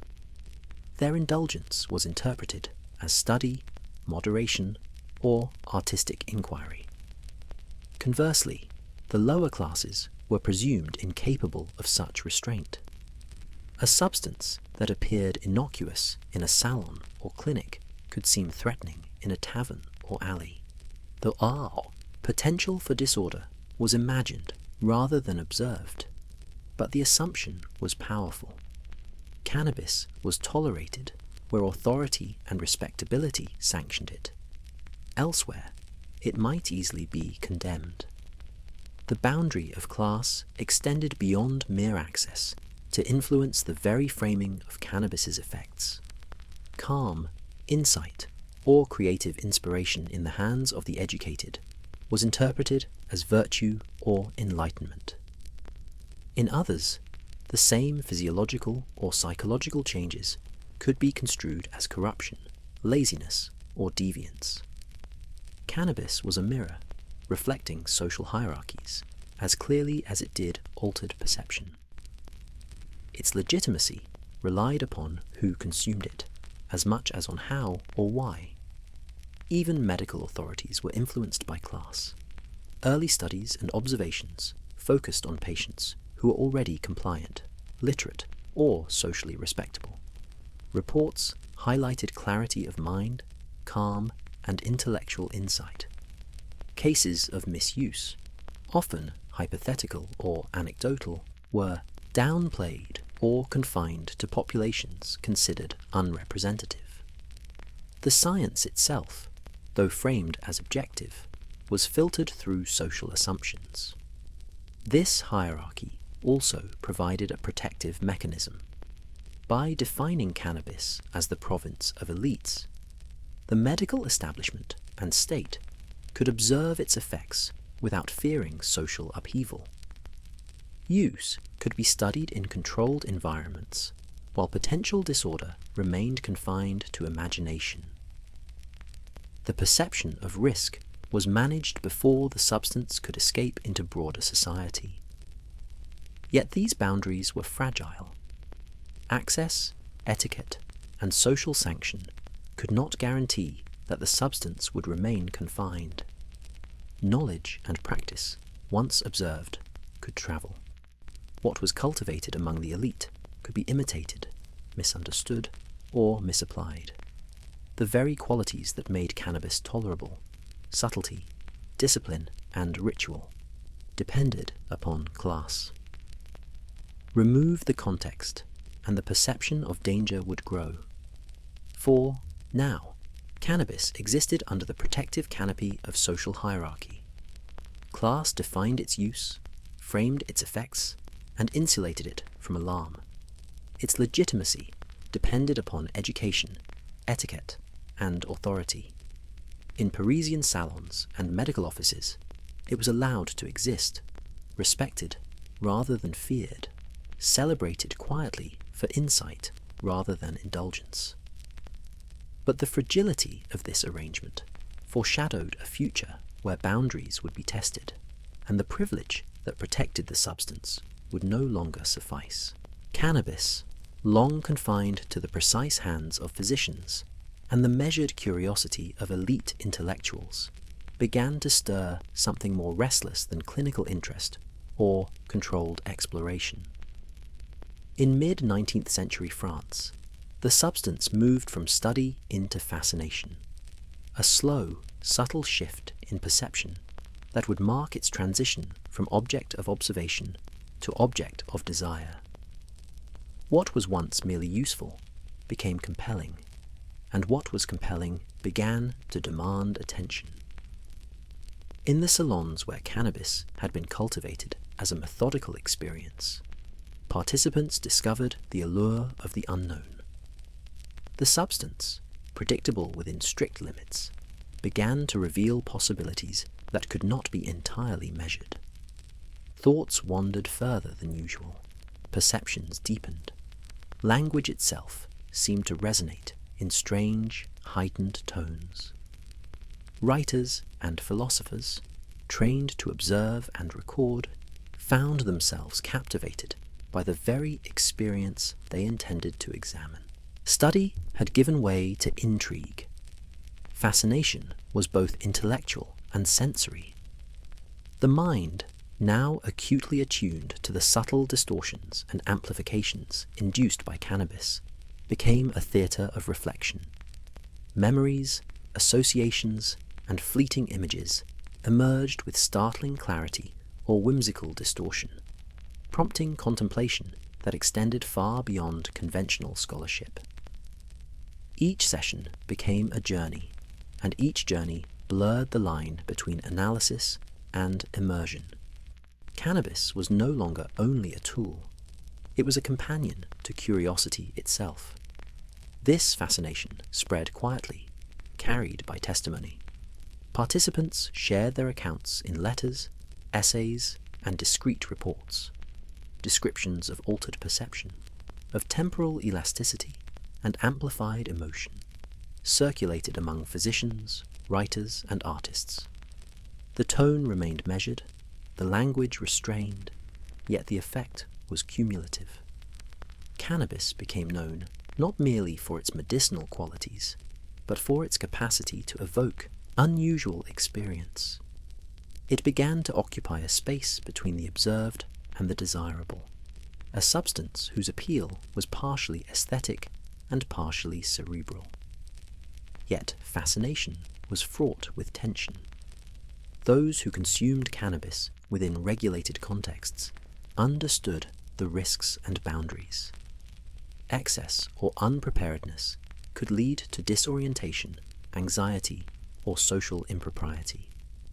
The very qualities that made the substance alluring, its ability to heighten perception and shift cognition, also hinted at unpredictability.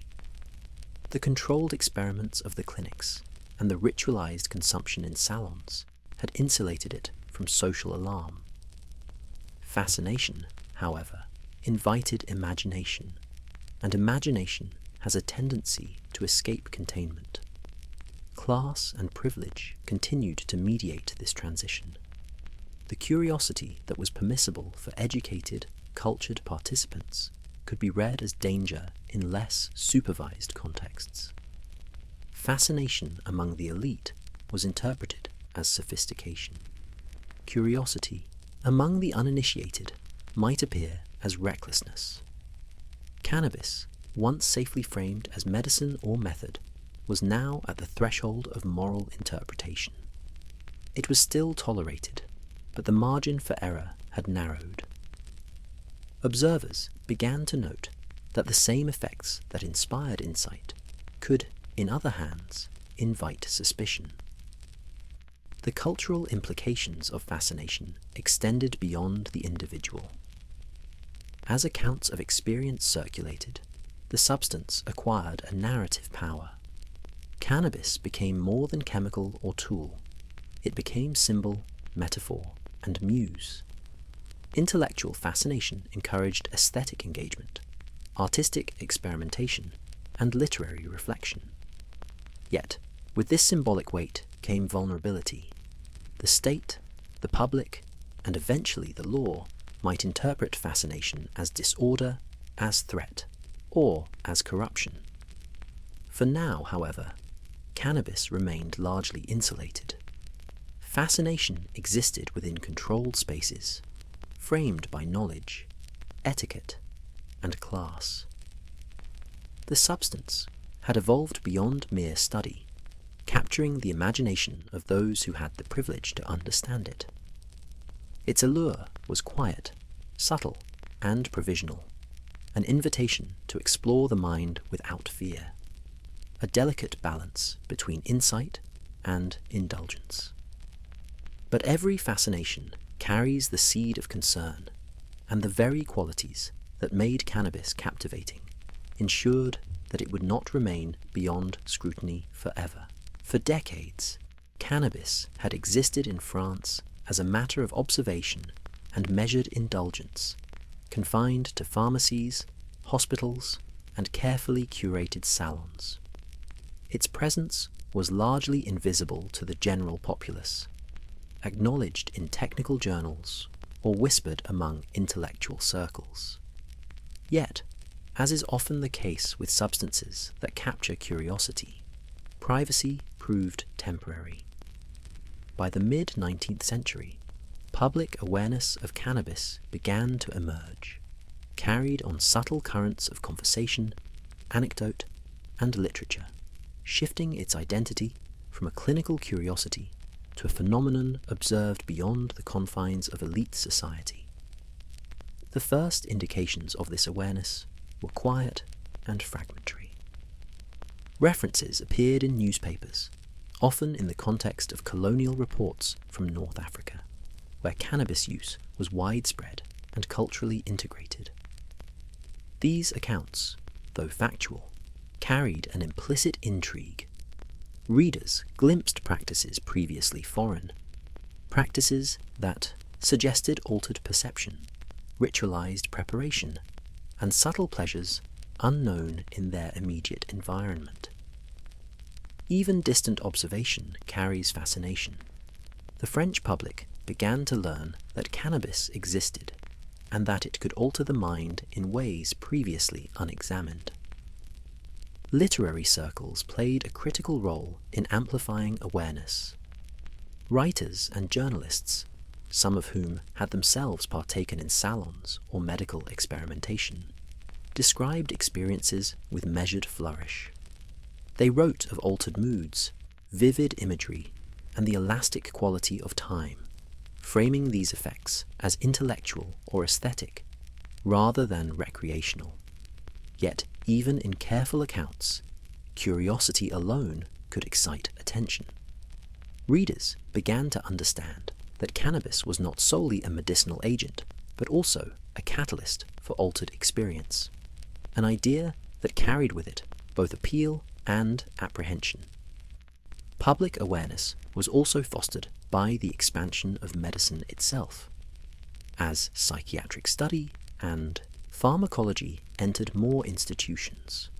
Cannabis was noted in reports that eventually reached the hands of more general audiences. Its applications were described, its effects summarized, and its presence recorded. For the first time, the substance was no longer the exclusive domain of learned physicians. It became legible to anyone willing to read. Awareness carried legitimacy, but legitimacy carried risk, for with knowledge comes expectation, and occasionally misinterpretation. Yet, this emerging consciousness remained bounded by perception. Cannabis was still largely associated with the educated and the professional, and its presence in salons or clinics lent an air of authority to its use.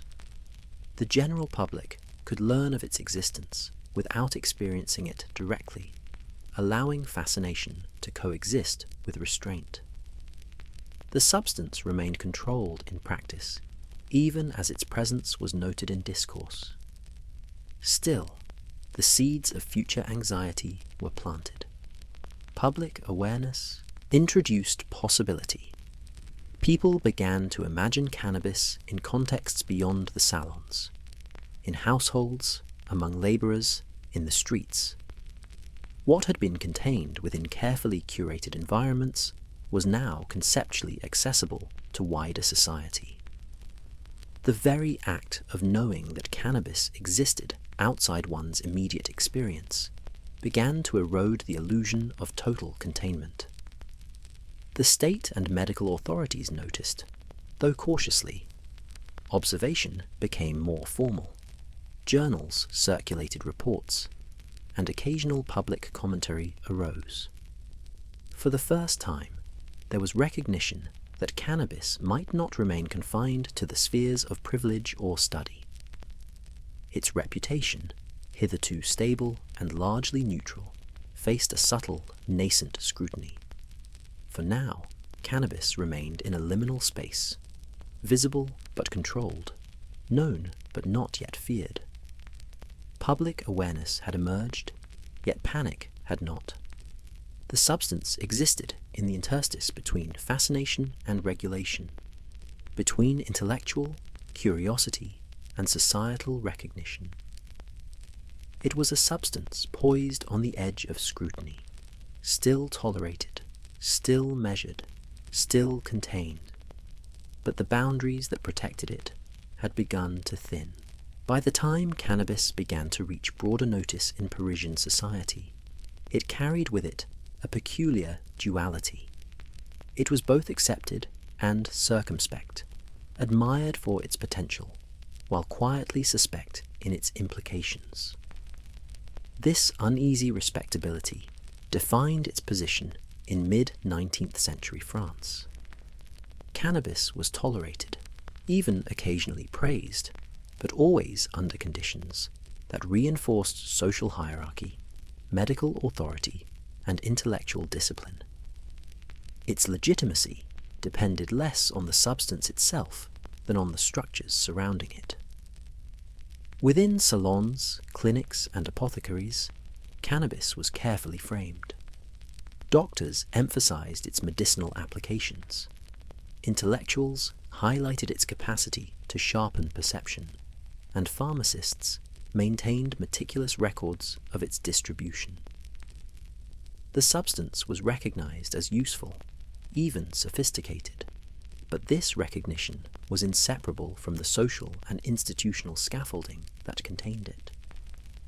To step outside these boundaries was to court danger, not from the substance alone, but from the judgment it invited. Cannabis was acceptable only when it adhered to established norms. The public perception of cannabis was likewise constrained by context. Consumption by doctors, poets, and elite thinkers was interpreted as refinement or insight. It was an exercise of intellect, a measured exploration of the mind. The same behaviors, however, performed outside these circles might have been read as disorder, indulgence, or moral decay. Respectability, therefore, was conditional. It was granted, not inherent, and could be revoked should the practices of the elite leak into the wider populace. Cannabis existed under the weight of expectation as much as under the watch of law. This conditional respectability created a tension within the culture of its use. On one hand, cannabis was admired for its capacity to reveal hidden mental landscapes, to calm agitation, and to inspire creativity. On the other, the very qualities that made it intriguing, its ability to alter perception, to heighten awareness, to invite exploration, posed a latent threat. If misapplied, misinterpreted, or observed without understanding, cannabis could provoke suspicion. Its legitimacy was fragile because it depended on both discipline and discretion. The cultivated rituals of consumption reinforced this uneasy balance. Cannabis was never consumed casually. It was measured, timed and integrated into a setting designed to maintain decorum. Chairs were arranged to facilitate observation. Lighting was softened to calm the senses, and conversation was carefully moderated. Participants were trained to witness their own experience without succumbing to it. In this careful choreography, pleasure, insight, and calm were permitted, but only within bounds. Any deviation could compromise the perception of respectability. Social hierarchy amplified the effect. Those deemed educated, cultured, or otherwise refined were trusted to consume responsibly. Their engagement with cannabis enhanced its legitimacy. By contrast, the lower classes, less encumbered by such privileges, were presumed incapable of restraint. In this way, respectability was a function of class as much as of conduct. Cannabis was acceptable for some, alarming for others, and its meaning shifted depending on who touched it. Even within elite circles, there existed a subtle anxiety. The very act of fascination, of exploring perception, of experimenting with consciousness, suggested that the boundaries of control were not absolute. Observers recognized that the substance's effects, though predictable under supervision, could become unpredictable if its use spread beyond carefully curated spaces. Respectability, though granted, was provisional. It depended on vigilance, on etiquette, and on the maintenance of social and institutional structures. Thus, cannabis occupied a liminal place, neither condemned nor fully embraced, admired yet quietly circumscribed. It was celebrated for its potential, tolerated for its utility, and permitted under a fragile web of expectation. Its acceptance rested upon an intricate balance of discipline, privilege, and observation, a balance that would prove precarious as curiosity spread and boundaries were inevitably tested. In this uneasy respectability, cannabis existed at once as a tool, a curiosity, and a warning, admired today, but poised to invite scrutiny tomorrow. Even in its most cultivated and discreet forms, cannabis began to provoke inquiries that were more than scientific. By the mid-19th century, subtle questions were emerging, questions that did not yet carry panic, but hinted at unease. Within salons, clinics, and pharmacies alike, physicians, writers, and philosophers began to wonder not only what cannabis could do, but what it might mean if its effects extended beyond the carefully circumscribed spaces that had thus far protected it. The earliest questions were practical and measured. Physicians debated dosage, timing, and method of preparation. How much was required to soothe agitation without dulling the intellect? How could the duration of altered perception be controlled? How might individual variation, constitution, temperament, prior experience affect outcomes? Such inquiries were framed clinically, a continuation of the ethos that had governed cannabis from its first introduction into French medicine. They were questions of administration, control, and optimization. Yet, alongside these practical queries arose more philosophical ones. Writers and thinkers began to ask, what is the substance revealing about the mind itself? Could altered perception illuminate truths ordinarily obscured by routine thought? Could cannabis, in its subtle manipulation of cognition, provide insight not only into individual experience, but into the workings of consciousness itself? These questions were not moral, nor even entirely medical. They were epistemological. Cannabis was no longer simply a drug. It was a prism through which reality might be examined. Even among the medical establishment, a quiet unease began to surface. Reports of its effects were largely positive, yet doctors noted occasional deviations, mild disorientation, emotional amplification, or unanticipated agitation. These anomalies were rare, but they suggested that control was never absolute. Could the substance, once removed from the strict oversight of clinic or pharmacy, produce outcomes that were less predictable?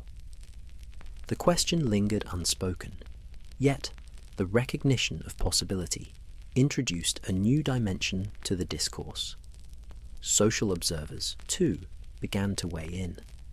The cultivated use of cannabis, though restricted to the educated elite, had become sufficiently visible to raise curiosity in wider society. If the substance could produce insight, calm, or aesthetic enhancement, might it also provoke imitation among those less disciplined?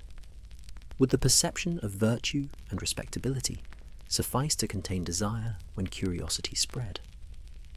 These were questions about perception as much as effect, about what society might tolerate and what it could not. The emergence of questions marked the first fissures in cannabis's previously secure legitimacy. For decades, the substance had been managed by etiquette, ritual, and authority. Its effects had been framed by discipline and observation. Yet now, inquiry hinted at limits. If the boundaries of controlled use could be breached, even imaginatively, what then would define propriety? What would distinguish curiosity from transgression? In salons, the questions were abstract, cerebral, and tentative. Among physicians, they were cautious, recorded in case notes and journals. Even so, these inquiries carried weight.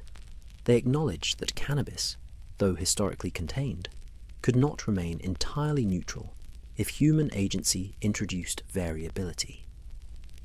Respectability, it seemed, rested upon the assumption that restraint would always be observed, and the first questions implied that such assumptions might be fragile. By the close of this period, cannabis existed as more than a medicinal substance or intellectual aid.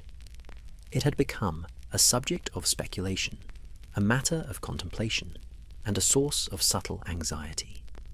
Its legitimacy was still recognized, its use still measured, yet the first questions had been asked. These questions, quiet though they were, foreshadowed the broader scrutiny to come, hinting at the eventual shift from curiosity to concern, from tolerance to regulation, and from study to prohibition.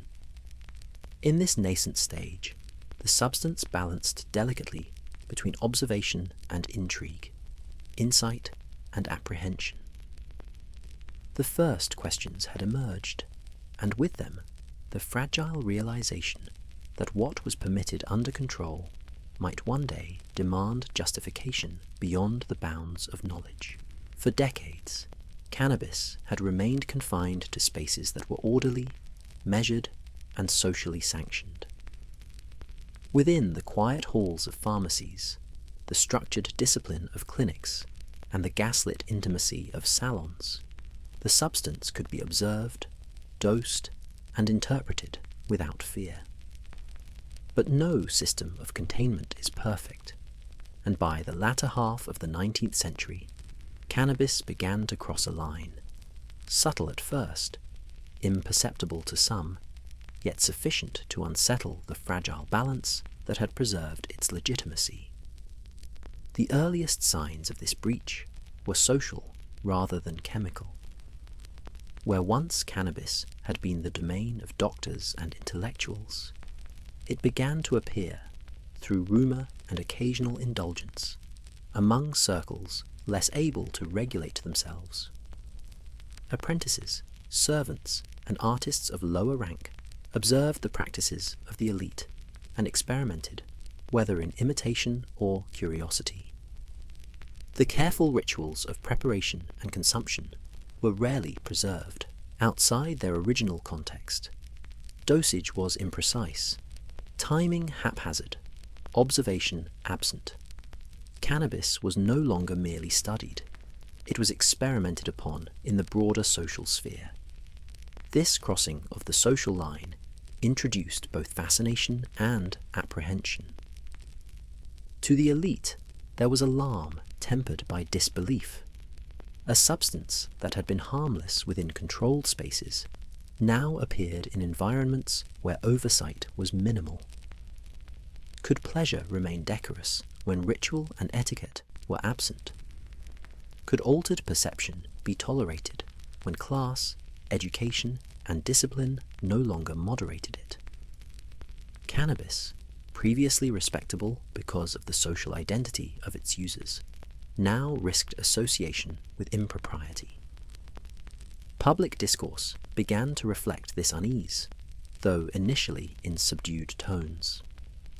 Writers, journalists, and observers noted that the substance was no longer exclusively confined to salons or hospitals. Stories circulated of artisans or travelers experimenting with extracts of casual use among groups outside the sanctioned circles. Even when no harm occurred, the mere expansion of access suggested that control might be slipping. The perception of risk had grown, even before any concrete consequences were evident. Class distinctions amplified these concerns. What had been tolerated among the educated elite was feared among the less privileged. Cannabis became a mirror reflecting the anxieties of social order. If the disciplined could wield it safely, might the undisciplined abuse it? The substance itself had not changed, but its context had. In crossing social boundaries, cannabis carried with it the potential for moral interpretation, inviting scrutiny from those previously unconcerned. The movement of cannabis beyond elite spaces also introduced ambiguity into legal and medical discourse. Pharmacists and physicians could no longer assume that dosage and supervision would be maintained. Reports of experimentation outside controlled settings prompted internal debate. Should the substance remain legally and medically unregulated, or should preemptive caution be exercised? The first seeds of regulatory thought were sown not in panic, but in recognition of social drift. Yet even as it crossed these boundaries, cannabis retained remnants of its cultivated identity. Many users sought to imitate the rituals of the salons, to replicate measured preparation and observation. Pleasure and insight were still the desired outcomes, even in less disciplined settings. The line between legitimate experimentation and social transgression, however, had been blurred. Its very crossing introduced uncertainty that would later inform moral and legal judgment. For the first time, cannabis existed outside the protective structures that had long shielded it. Its legitimacy, previously secured by class, discipline, and institutional authority, was now contingent. The substance had moved beyond observation and entered imagination. It could be imitated, misunderstood, or feared. The crossing of the social line marked a subtle but decisive shift. Cannabis was no longer entirely contained, and with that, the first steps toward regulation and prohibition quietly began. The transition from controlled use to wider social circulation revealed a truth that had always lingered in the margins. Containment, no matter how carefully constructed, is fragile. Cannabis, once confined to pharmacies, clinics, and elite salons, began to slip into spaces where oversight, ritual, and etiquette were absent. The carefully ordered environments that had legitimized it could no longer guarantee compliance, and with this erosion, the substance's perceived neutrality began to wobble. Initially, the loss of containment was subtle. Couriers, apprentices, and attendants who had observed cannabis within controlled spaces began to experiment on their own. Small quantities, perhaps intended for personal study or emulation, moved quietly through households and workshops. Where the elite used the substance as a measured lens on perception, others approached it with curiosity or desire, untempered by discipline. Preparation was imprecise, doses inconsistent, and observation minimal. What had been predictable and safe within the salon became, in other hands, uncertain and potentially alarming. This spread did not immediately provoke alarm, yet it introduced the first inkling of risk. Cannabis remained chemically unchanged, yet its meaning had begun to shift. Use outside elite circles suggested possibility that the substance could be misapplied, misinterpreted, or consumed for reasons unrelated to study or health. The elegant frameworks that had protected it, the etiquette, the ritual, the observation, were absent. Without these stabilizing forces, cannabis could no longer rely on respectability alone. Medical authorities began to notice. Reports from pharmacists or physicians occasionally recorded deviations. Patients or observers experimenting with unfamiliar preparations, anecdotal accounts of erratic behavior, or unconventional administration. Though these instances were isolated, they indicated a breach in the previously secure network. Containment was no longer absolute. The boundaries that had defined safe consumption were being tested. A substance that had depended on context now confronted a reality in which context was inconsistent. Social perception followed suit. Cannabis, once confined to the intellectual and professional elite, now became legible to a broader audience. Stories circulated, measured at first, then exaggerated, of altered behavior, imaginative flights, or minor disorder. Though largely anecdotal, these tales introduced doubt. If the substance could behave differently when removed from cultivated spaces, could it be relied upon to remain benign? The first cracks in public confidence began to appear, even if widespread concern had not yet taken hold. Class reinforced the perception of risk. Where elites maintained control, the substance remained respectable. Among those without training, ritual, or supervision, cannabis was more readily imagined as a threat. Its crossing into uncontrolled spaces magnified anxieties about social order. The same effect that inspired insight in one context suggested danger in another. Cannabis became a substance whose significance depended entirely on circumstance. Safe in controlled hands, suspect elsewhere. The loss of containment also raised questions within intellectual circles. Philosophers, physicians, and writers began to speculate. What happens when a substance escapes the conditions that define its legitimacy? Could insight become folly? Could calm become lethargy? Could fascination transform into indulgence? These questions, once theoretical, now carried tangible weight, for evidence of uncontained use was beginning to accumulate. Yet even as containment eroded, cannabis retained aspects of its cultivated identity. Those familiar with its effects sought to preserve ritual, measure, and observation. The substance itself had not changed, but the frameworks surrounding it were vulnerable. Its safety, previously assumed, now depended on human adherence to discipline, a factor no longer universally guaranteed.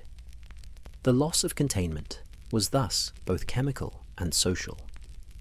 Cannabis remained the same plant, the same preparation, the same substance. But its context had shifted, and context had always been its protection.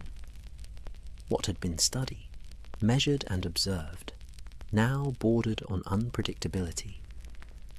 The fragile balance of legitimacy had begun to tilt, setting the stage for the moral and legal scrutiny that would follow. As cannabis slipped beyond the carefully controlled boundaries of elite salons and clinical observation, the language of medicine itself began to shift. Where once physicians had written of the substance with confident curiosity, emphasizing its utility and subtlety, now they employed caution, hedging descriptions with qualifiers and reminders of unpredictability.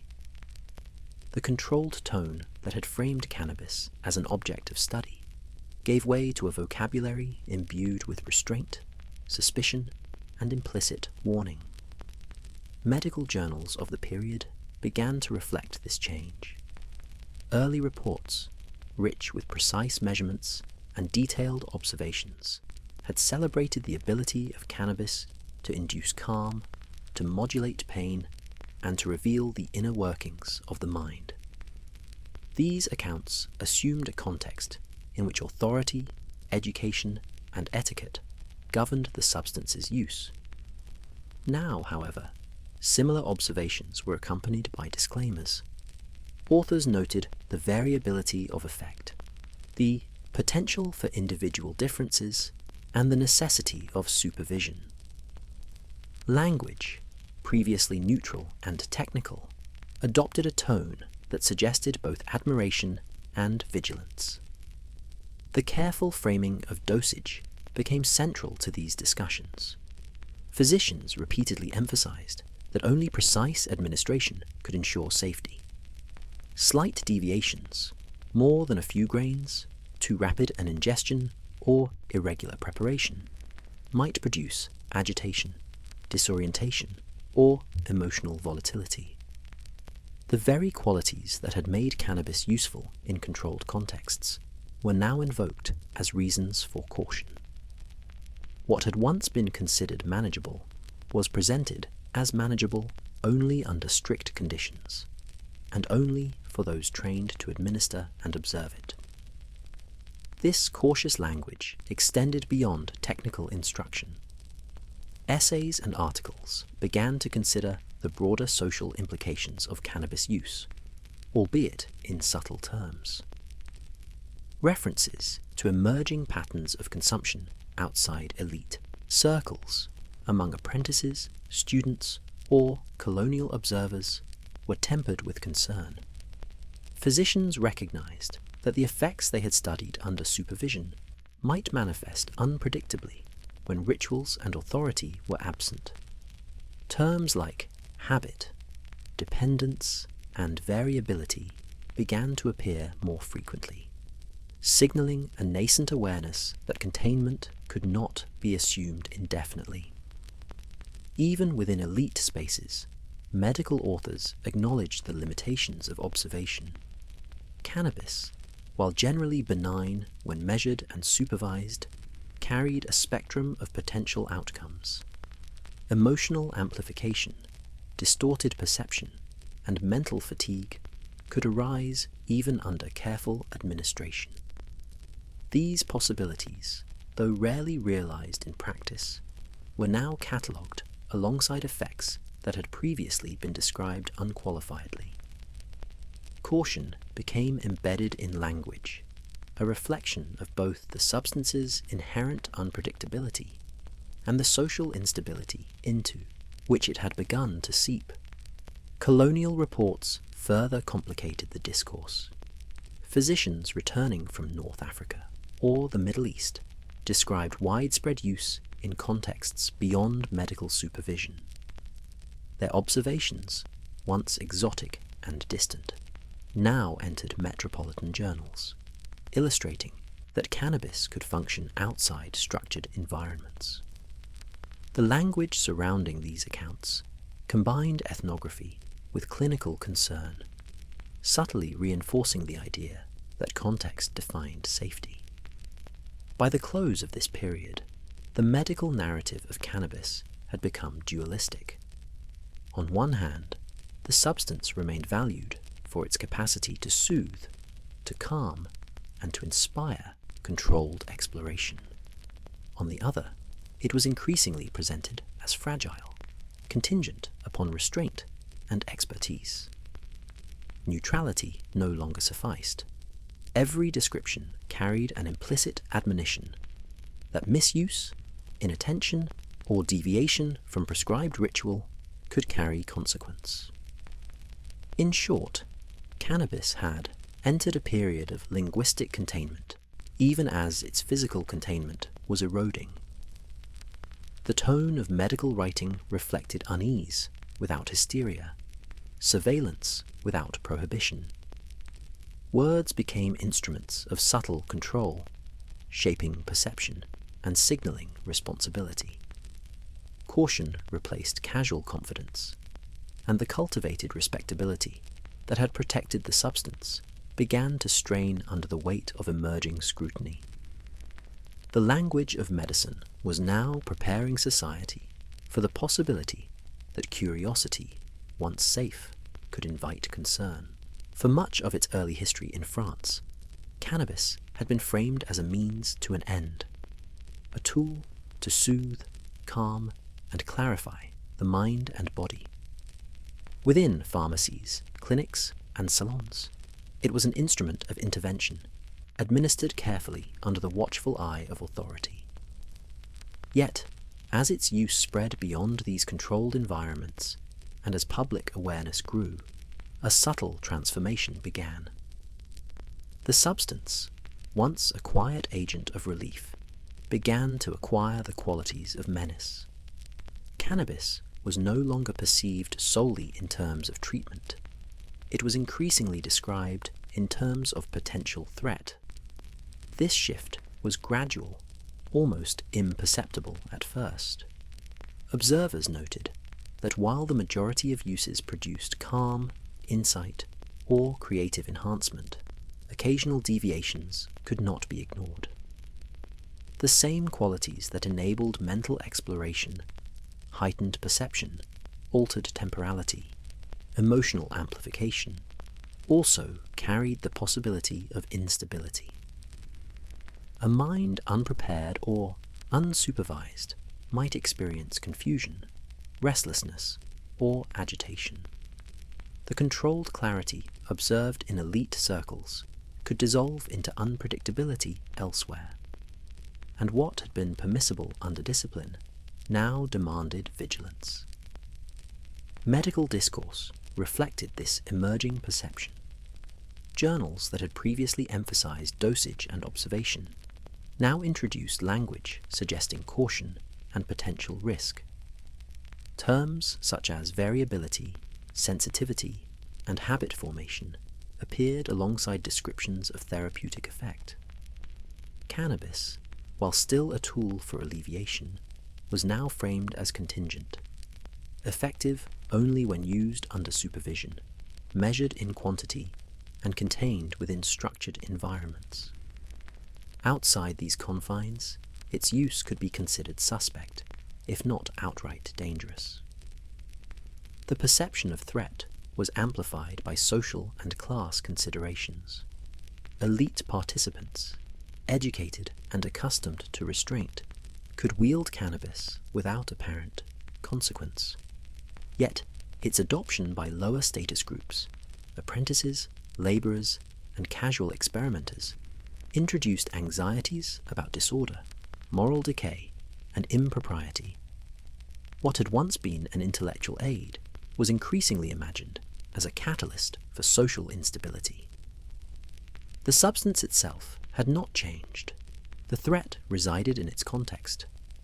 Cultural channels also contributed. Literature, journalism, and anecdote circulated stories of unrestrained experimentation, even if these accounts were rare or exaggerated. Observers began to associate cannabis with indulgence, distraction, or the weakening of discipline.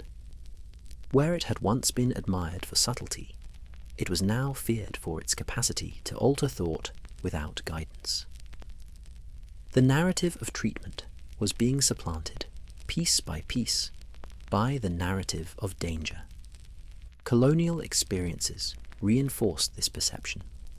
Reports from North Africa and other territories, once read as exotic curiosities, were reinterpreted as evidence that cannabis could produce effects beyond control. Practices previously observed under supervision were noted to occur widely and variably elsewhere, and these observations raised questions about the ability of metropolitan authorities to contain the substance. What worked in the Parisian salon might not hold in other hands or circumstances. By the close of this period, cannabis occupied a precarious position. Within controlled spaces, it remained valuable, even respected. Beyond them, it had begun to inspire suspicion. The substance had evolved in perception from a tool of treatment to an agent whose very existence demanded regulation. The subtle qualities that made it desirable, perception, calm, insight, had become the same qualities that provoked concern, pliable, unpredictable, and socially significant. Thus, the transformation from treatment to threat was not sudden but cumulative. It was forged in observation, social diffusion, and the recognition that context defines consequence.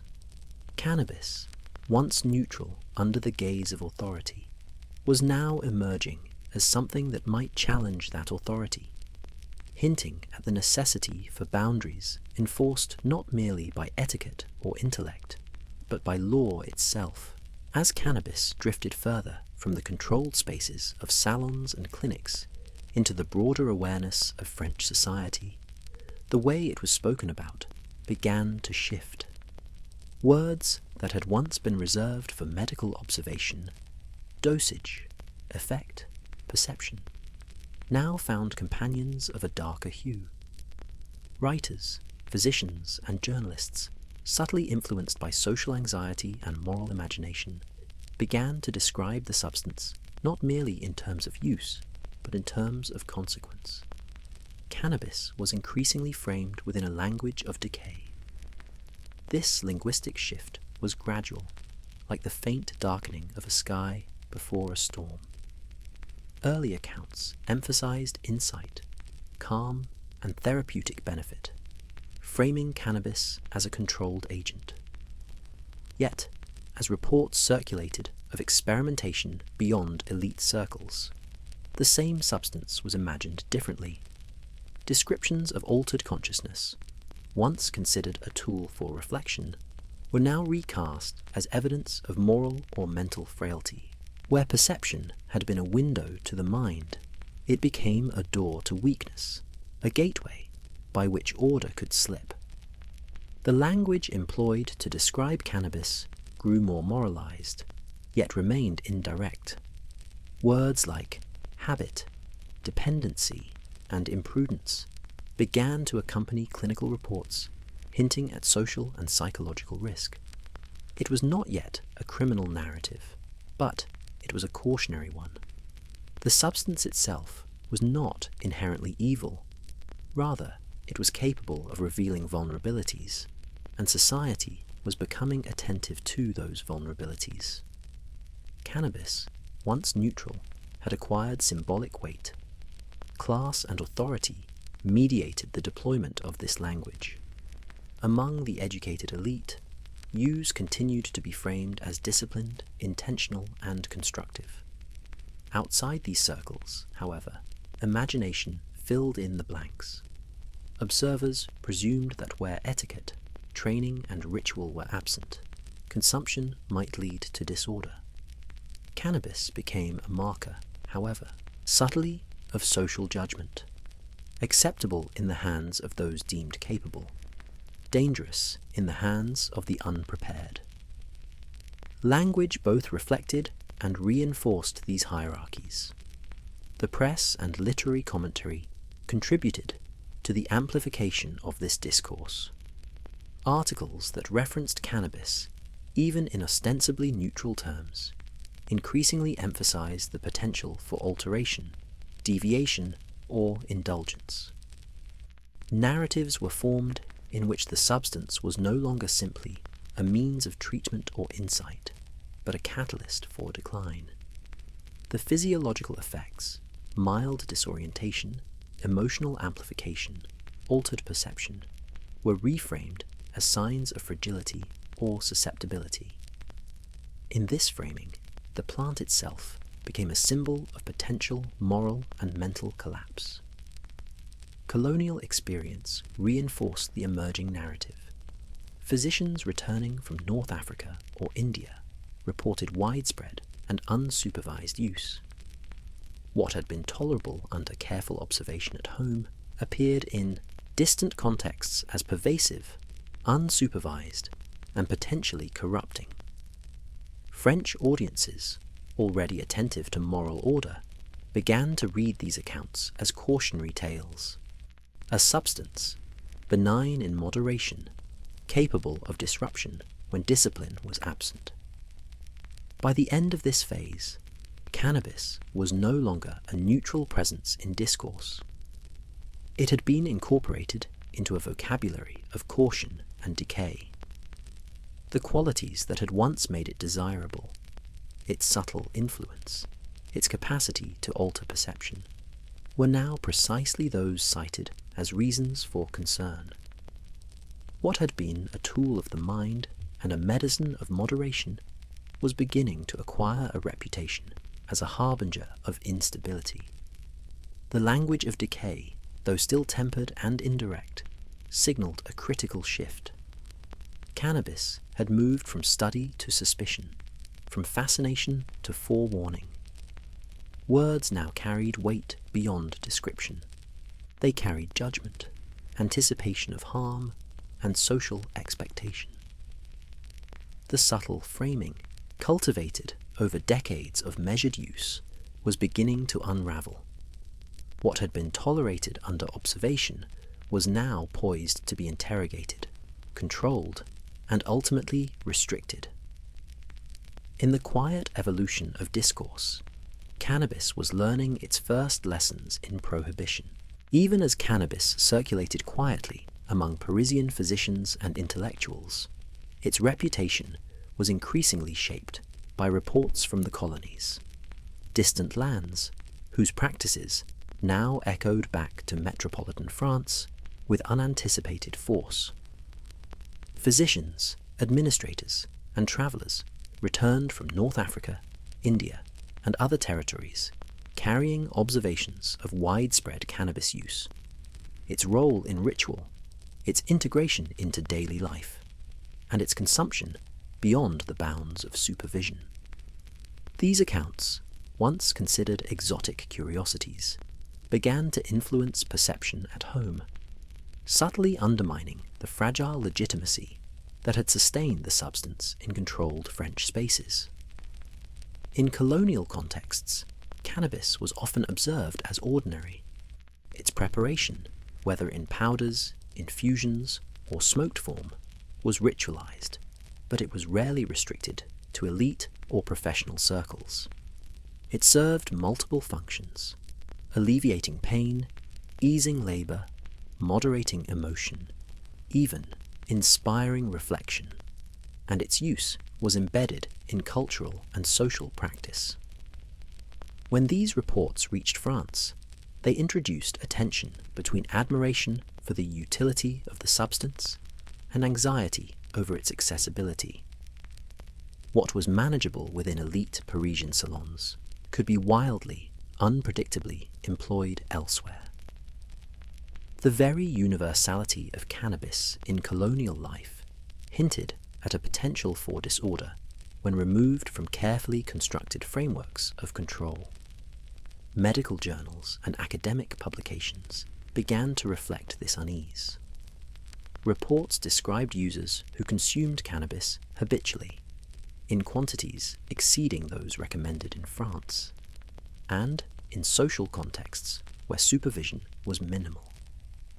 While these accounts rarely suggested immediate harm, they implied that the substance's effects could be mismanaged when detached from discipline, ritual, and authority. The implication was clear.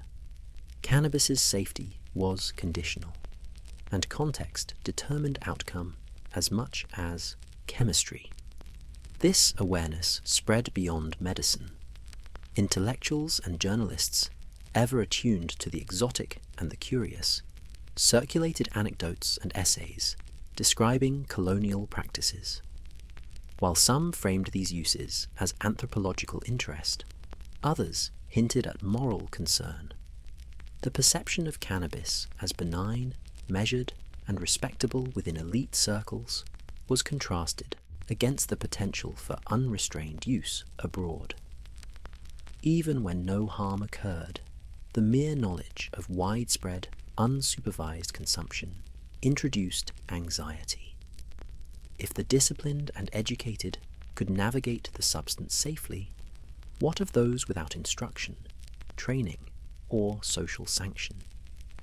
Colonial echoes also sharpened social and racial anxieties. Cannabis, long confined to controlled, privileged spaces, now appeared in contexts associated with populations viewed as other or exotic. Its effects were described not only in terms of physiology, but also in terms of cultural practice.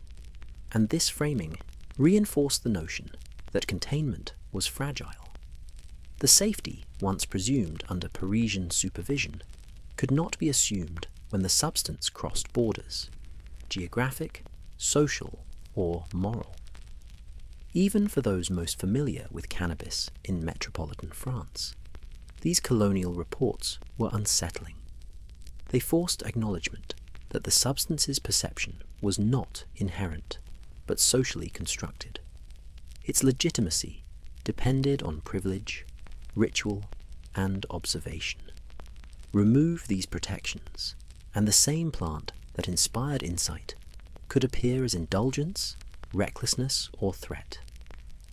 By the mid-19th century, cannabis existed at two poles simultaneously, cultivated and respectable within controlled spaces, yet potentially suspect when viewed through the lens of colonial practice.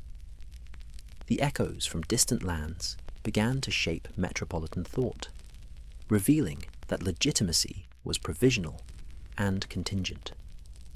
France, confident in its systems of authority and discipline, was confronted with the possibility that containment might be temporary and that fascination could easily be recast as fear.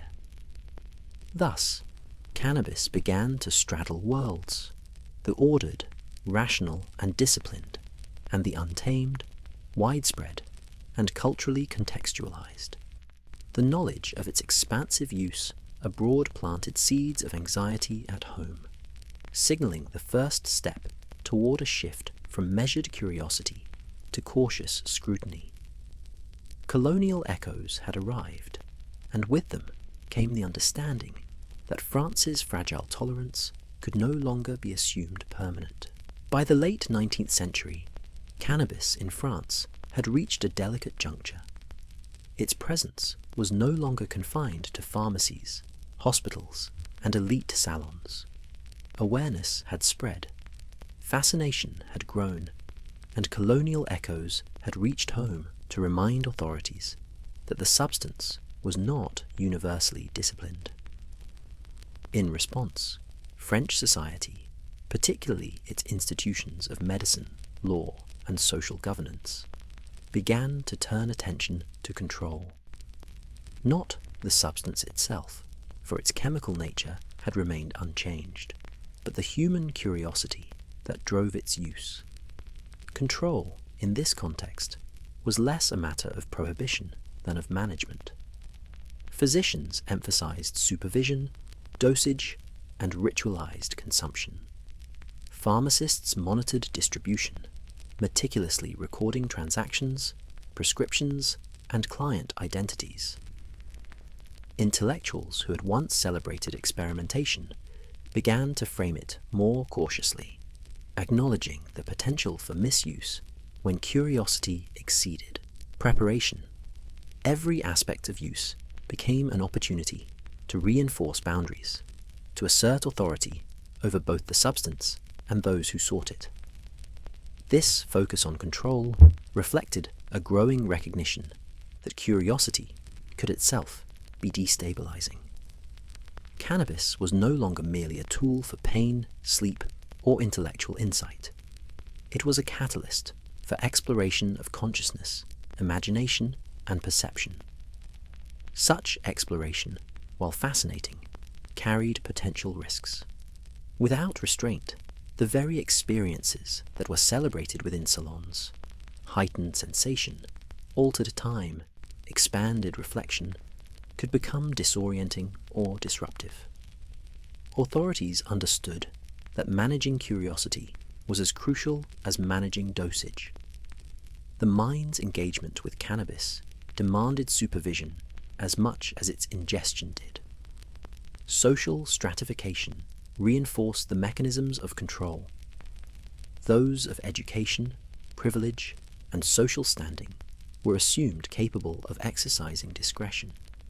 Their curiosity could be channeled safely.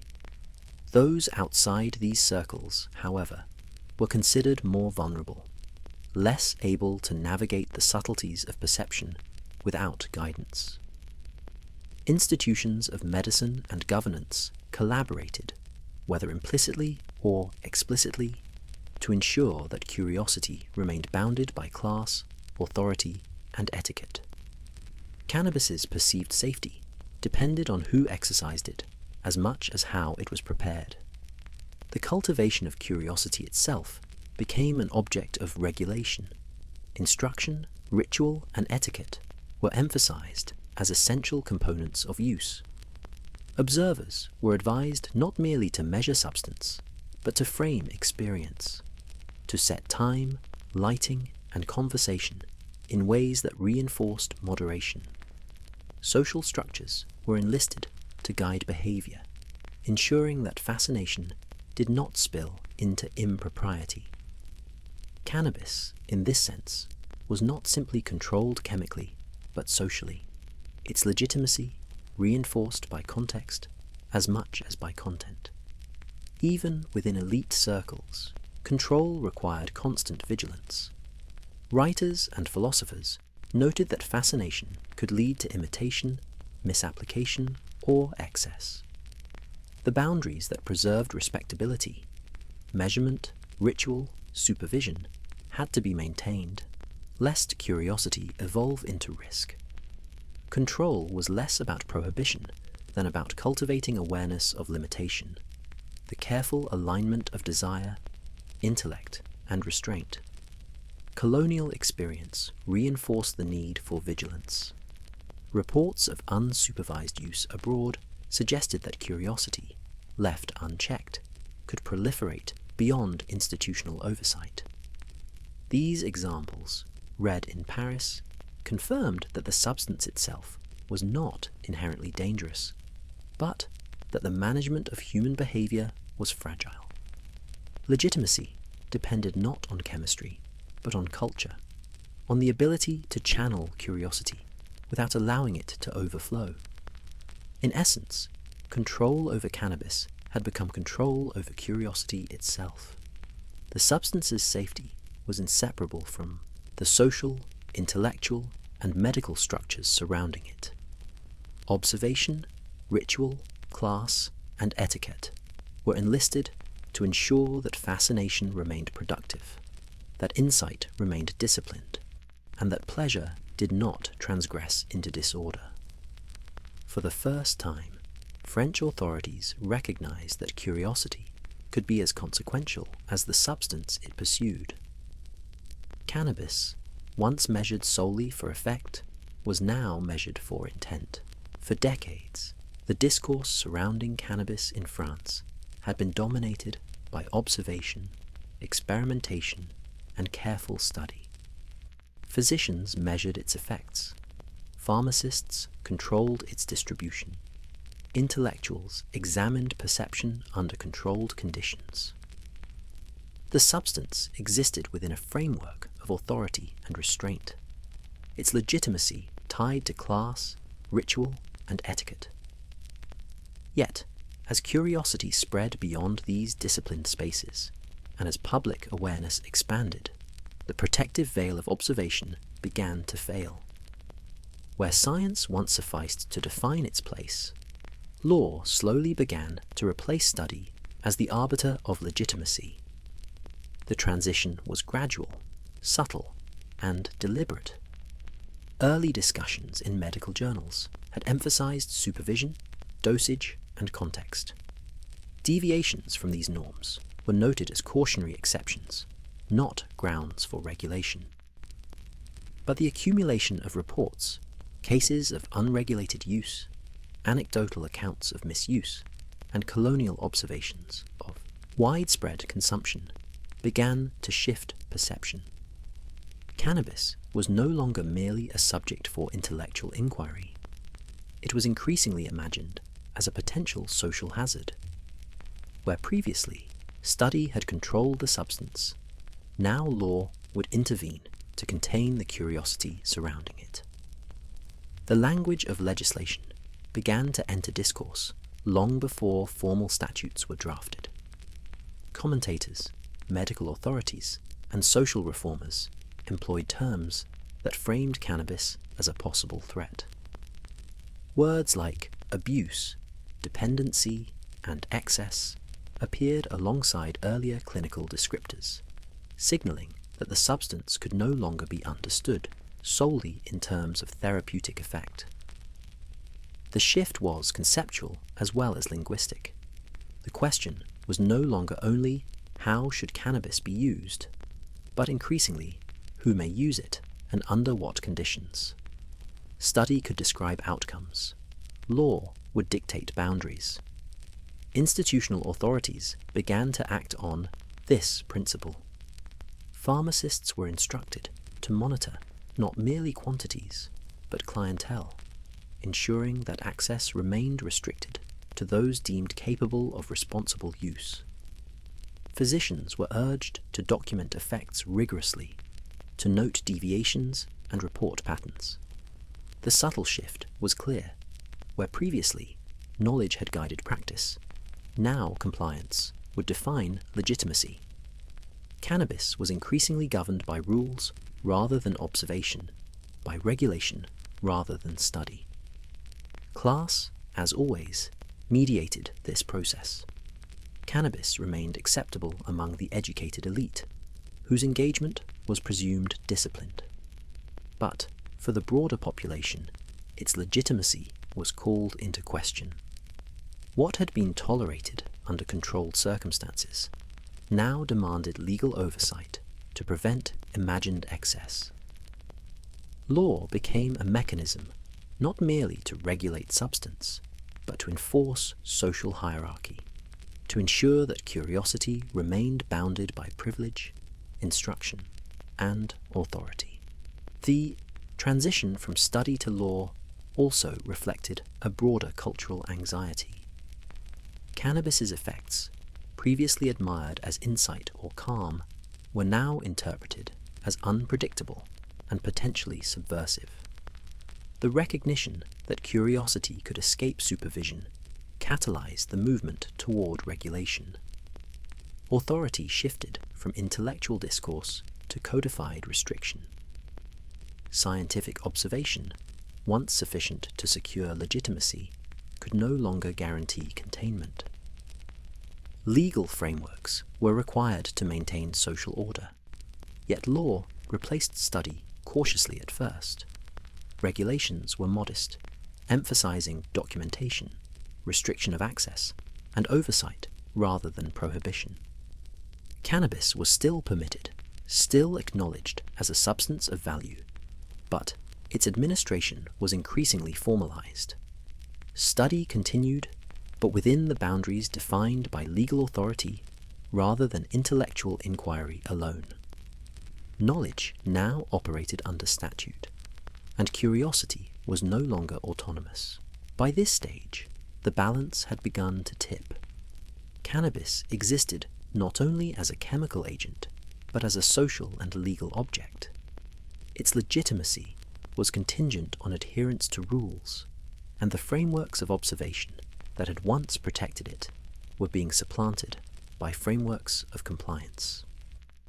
The shift marked the beginning of an era in which curiosity would no longer suffice to justify use, and in which the authority of law would supersede the authority of study.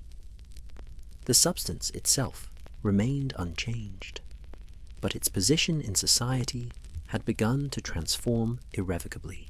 By the closing decades of the 19th century, cannabis in France had entered a new phase, one in which its presence, previously tolerated, carefully measured, and socially contained, was increasingly questioned through the lens of law and morality.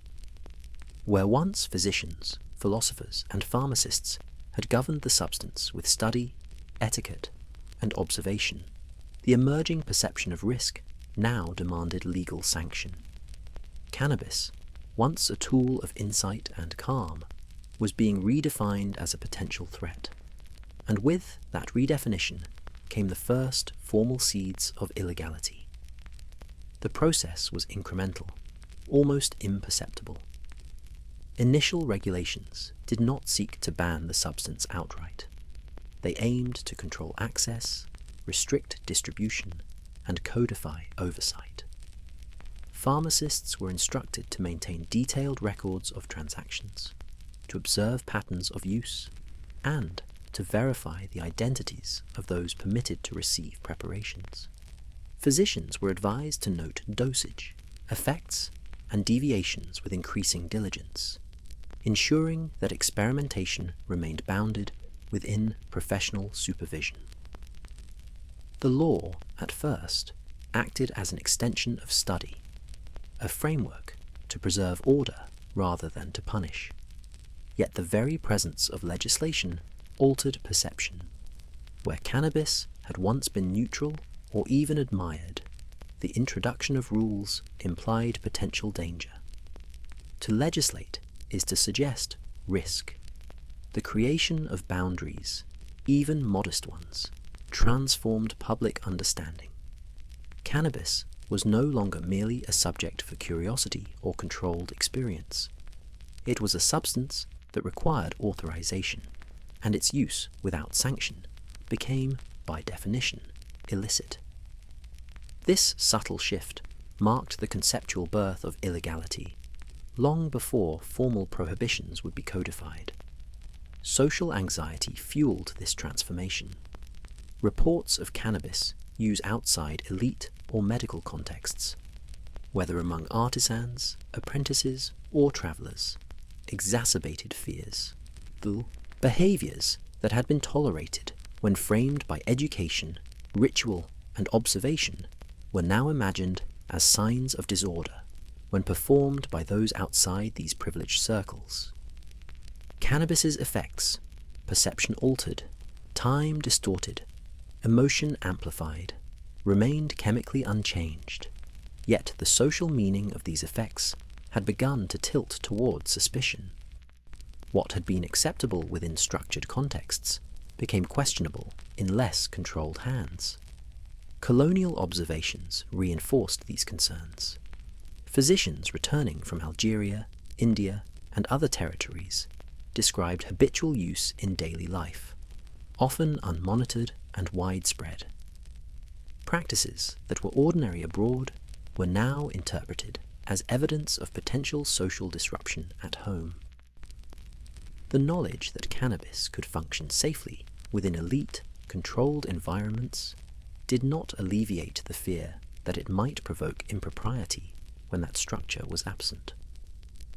Law, it seemed, was required to maintain order where etiquette and observation could not. The symbolic power of cannabis thus shifted. No longer merely a medicine or intellectual aid, it became an object through which authority, morality, and social hierarchy were asserted. Regulation was not merely about chemical control. It was about control over access, perception, and behavior.